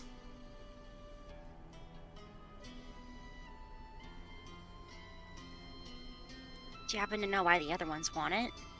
Or do you only know about the Aophic branch? I haven't traveled beyond Aophic quite yet. This was always my section, but I didn't have the wherewithal or ability to take a leading role. Rutha was always very passionate. Wait, so did she travel to other cities? There were periods of time where she would be gone for days, if not weeks. I gotta make some rolls for Iris real fast.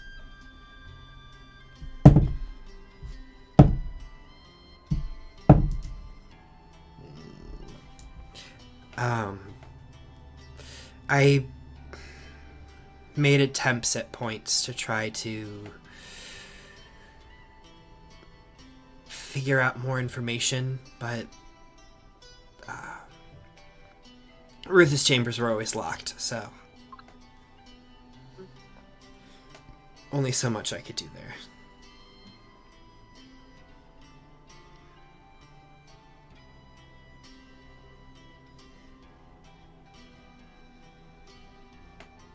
So yeah, that's like- me.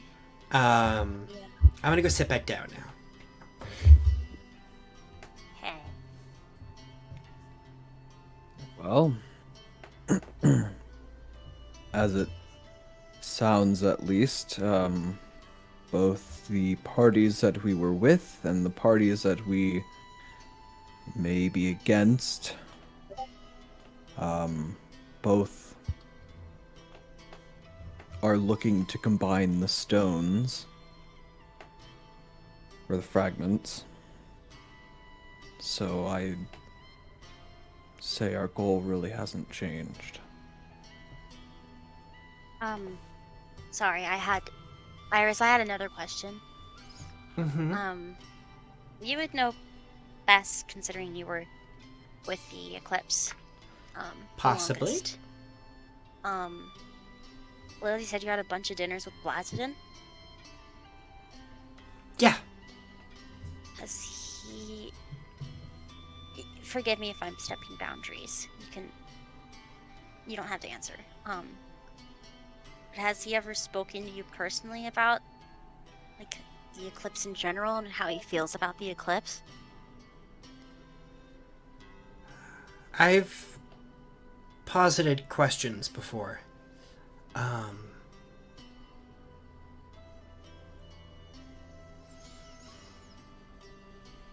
He's detached, to say the least. Okay. His kind of whole thing is that like people can do what they want to and they will be subject to their own actions. He seems to be telling the truth then. Or like the same thing.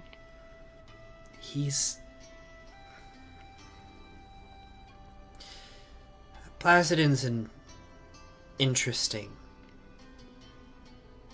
being. That's a way to put it.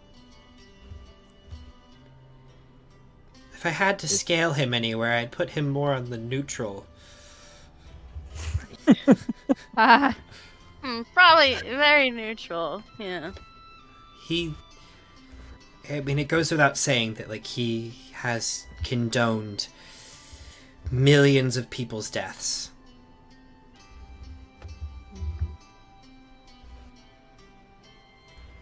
And encouraged them to do things that they might not normally do in a societal situation. But he never makes anyone make choices.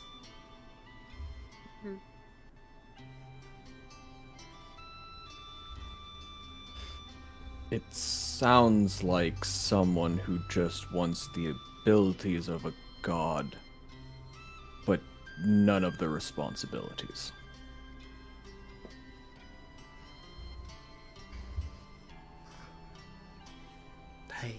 I don't think I can comment on that, but He just wants access to the reset button. And he's pressed it now. Initiated the process, at least, it seems.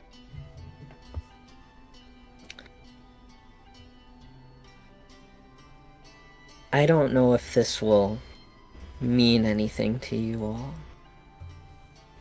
but he infected us with the devouring because he was mourning.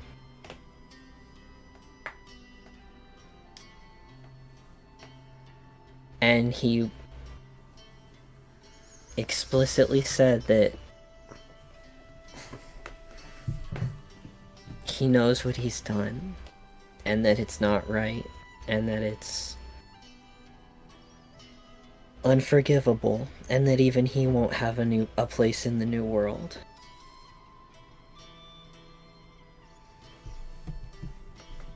But for me, I guess it makes sense. At least he's not delusional. I don't know if I would have had the composure to not do anything if something had happened to my family. yeah, your passive Axel will look up at that point.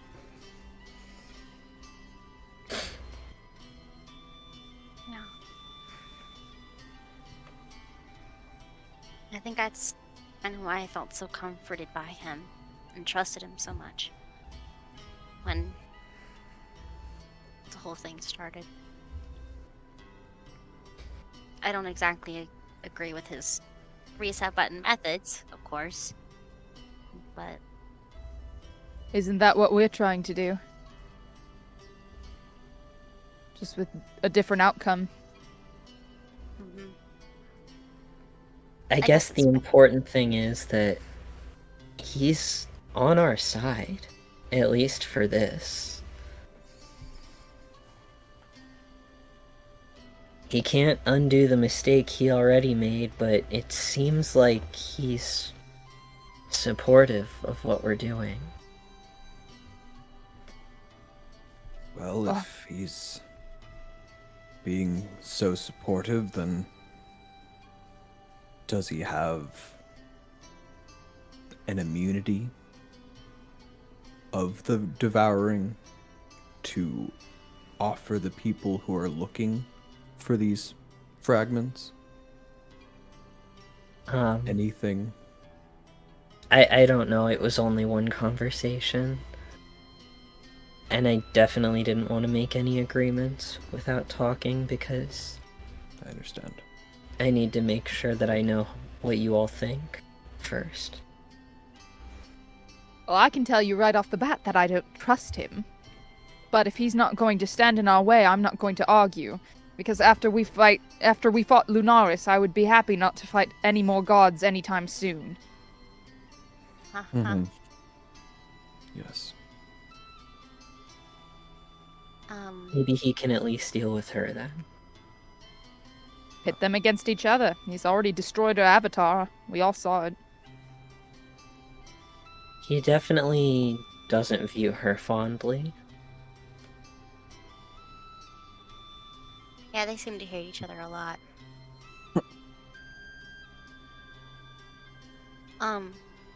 That makes me wonder, though, about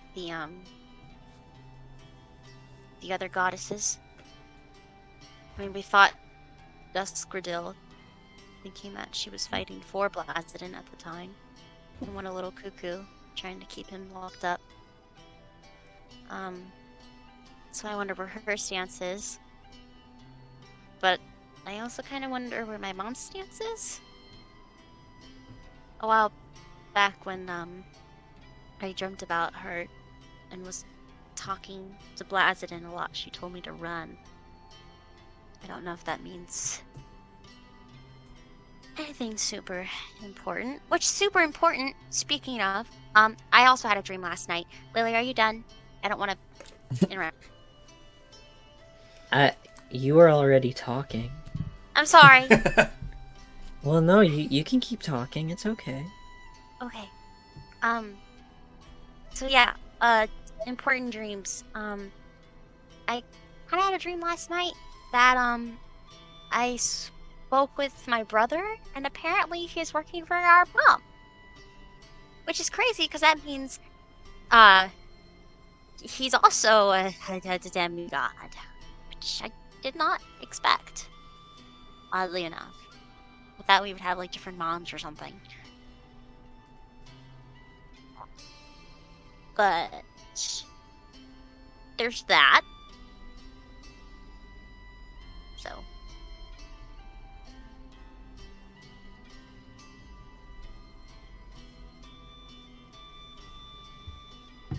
it keeps telling me to find him, which means, since Crookton has also said the same thing, I'm assuming I'm finding them more for the purpose of rather than just reuniting family. I'm assuming they would be able to help us in some way. Or they want to hinder us because based on what you all said that Drax said before the incident, that they've been trying to keep Blazidin sealed for quite some time using the life energy of adventurers willing to give themselves to the cause.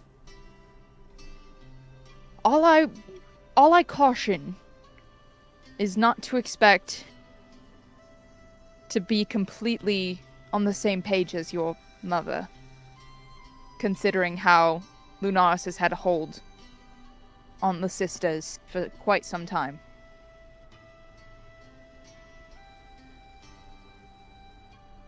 I don't mean to be rude, but I also believe that leads the conversation over to you. And he'll look over at Winnie's father. Oh, me? He, like, has a bottle in his hand that he's been sneaking, that he has somehow gotten out of. Asshole. He's like, just tosses it back, shatters on the back wall. Good choice. You're going Makes to a mess. clean that up. Oh, of course. I'll do that I will- right now. Nope, No, you are won't. staying Drag here. right back down. Can I press digitation in that shit and just clean it up? Oh, I don't have that. Fuck. Never mind. I can press the digitation. And I probably will, but I'll still be I'm listening. sorry, just. Cool. Yeah. Yes. What do you mean, yes? What? You... Why are you acting so clueless right now? Actually, so what?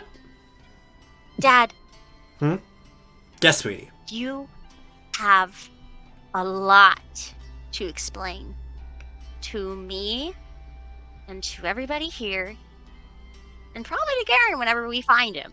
So, yeah. Explain what? Dad, Mm-hmm.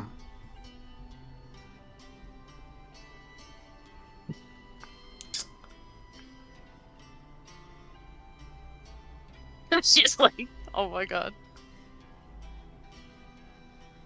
Dad, Mm-hmm. would you care to explain, why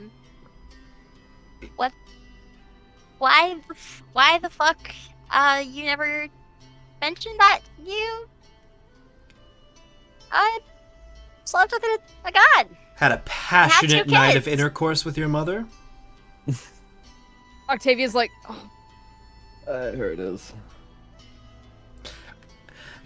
Here's the thing, kiddo. When two people love each other very much... No. That's not what I'm asking, and you know it's not what I'm asking.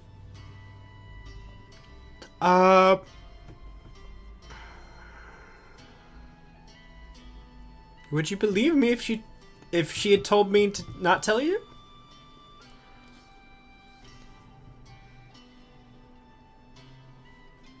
I mean, we weren't... To be perfectly honest, we weren't sure how it would work, and... We didn't spend a whole lot of time together.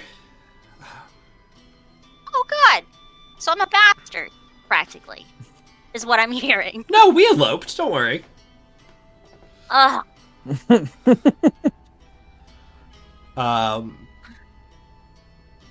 But your mother's a very... How do I say this politely? Very busy woman. A god?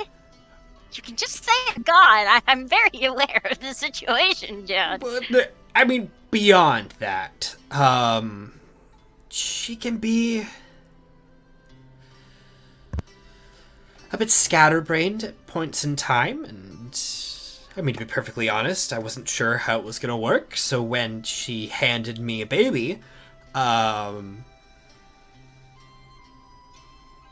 kind of figured that was it for the time being. And then what, you guys went for round 2? I mean, you know I took many trips back in my day. Ugh. I raised you the best I could. I didn't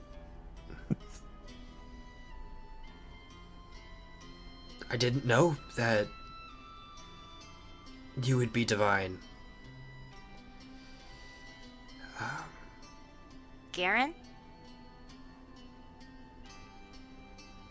I mean, he showed even less signs than you did. He's with Mom right now, apparently. After... I mean, what happened that night? You never told... As far as I'm aware, I don't know if you ever told Garen that he was, full of divine blood. And then the night he disappeared, you came home and never said a goddamn word. And you've retired from the Night Eyes ever since.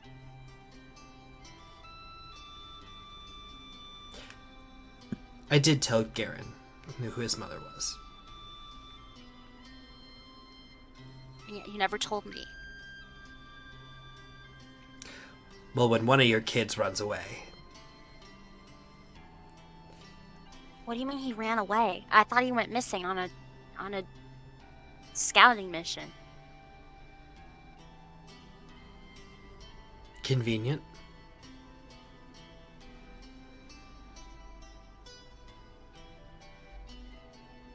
Thought I had learned well enough once.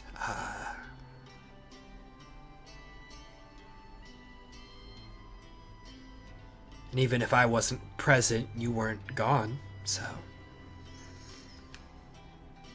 But you were.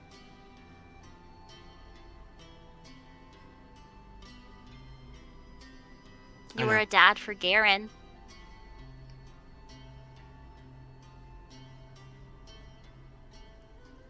It may have seemed like I grew up with a parent. I didn't. Garen was my parent. And then he was gone.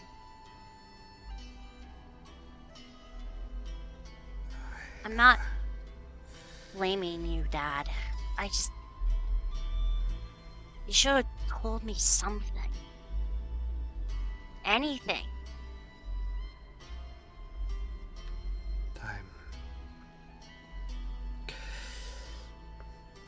I'm sorry, Winnie.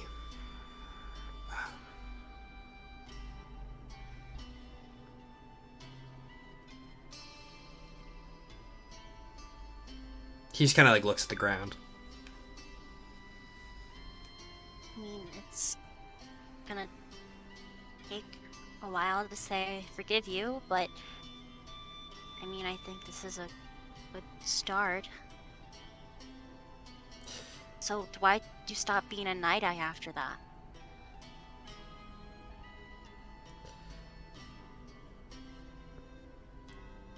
Well, I had a little bit of a breakdown.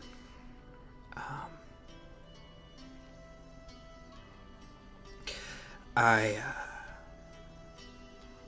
you remember, I took an extended journey.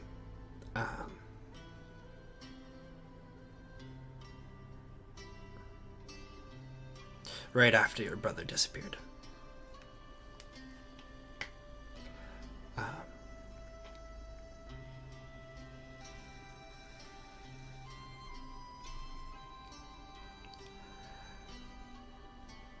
Could never find him. And I tried to reach out to your mother.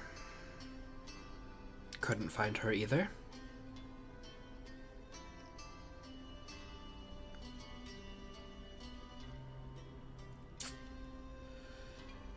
I went to Aofik. At that point, the drinking had already started. And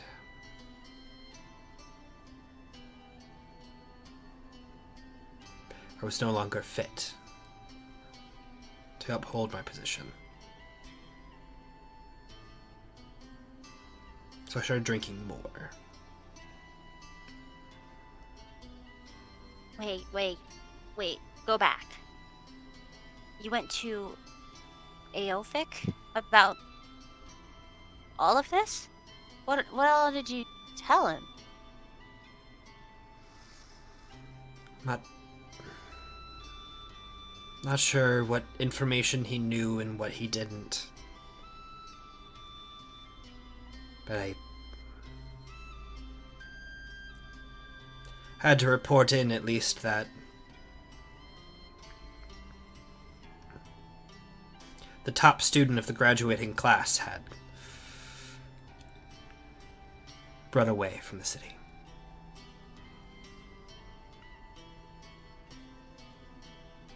So he might have known everything? Like knew that Garen and I are... and that you... I mean, anything's possible. I'm not sure how much you were aware, but Aofik is what they would consider a amethyst dragon. I know. I know you've seen.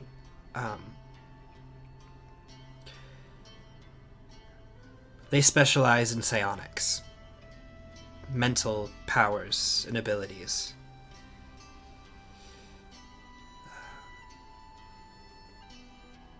It wasn't uncommon for Aofik to be reading your mind.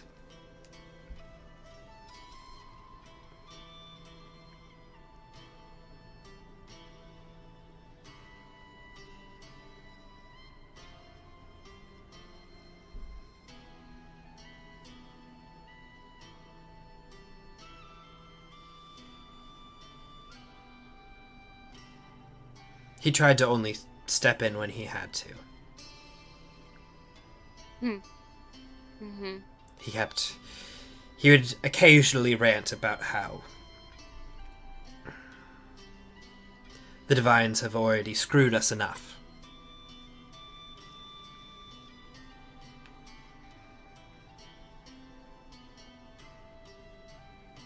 God, I wish he wasn't dead. I would have a lot to say to him right now.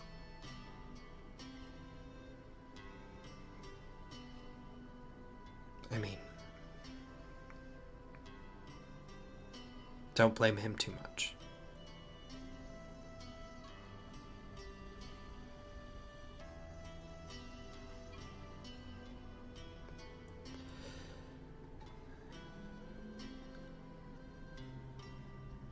Anything else?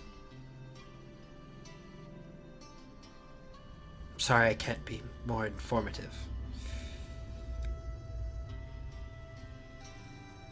You told me everything I need to know.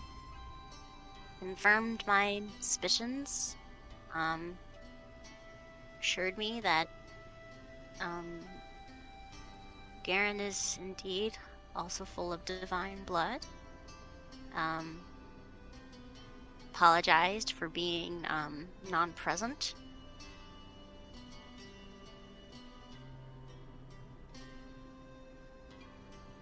I don't have anything else to say.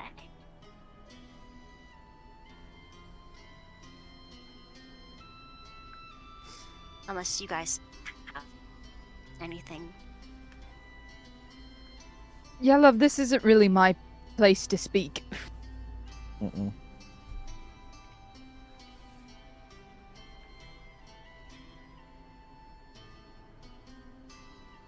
Not go for it.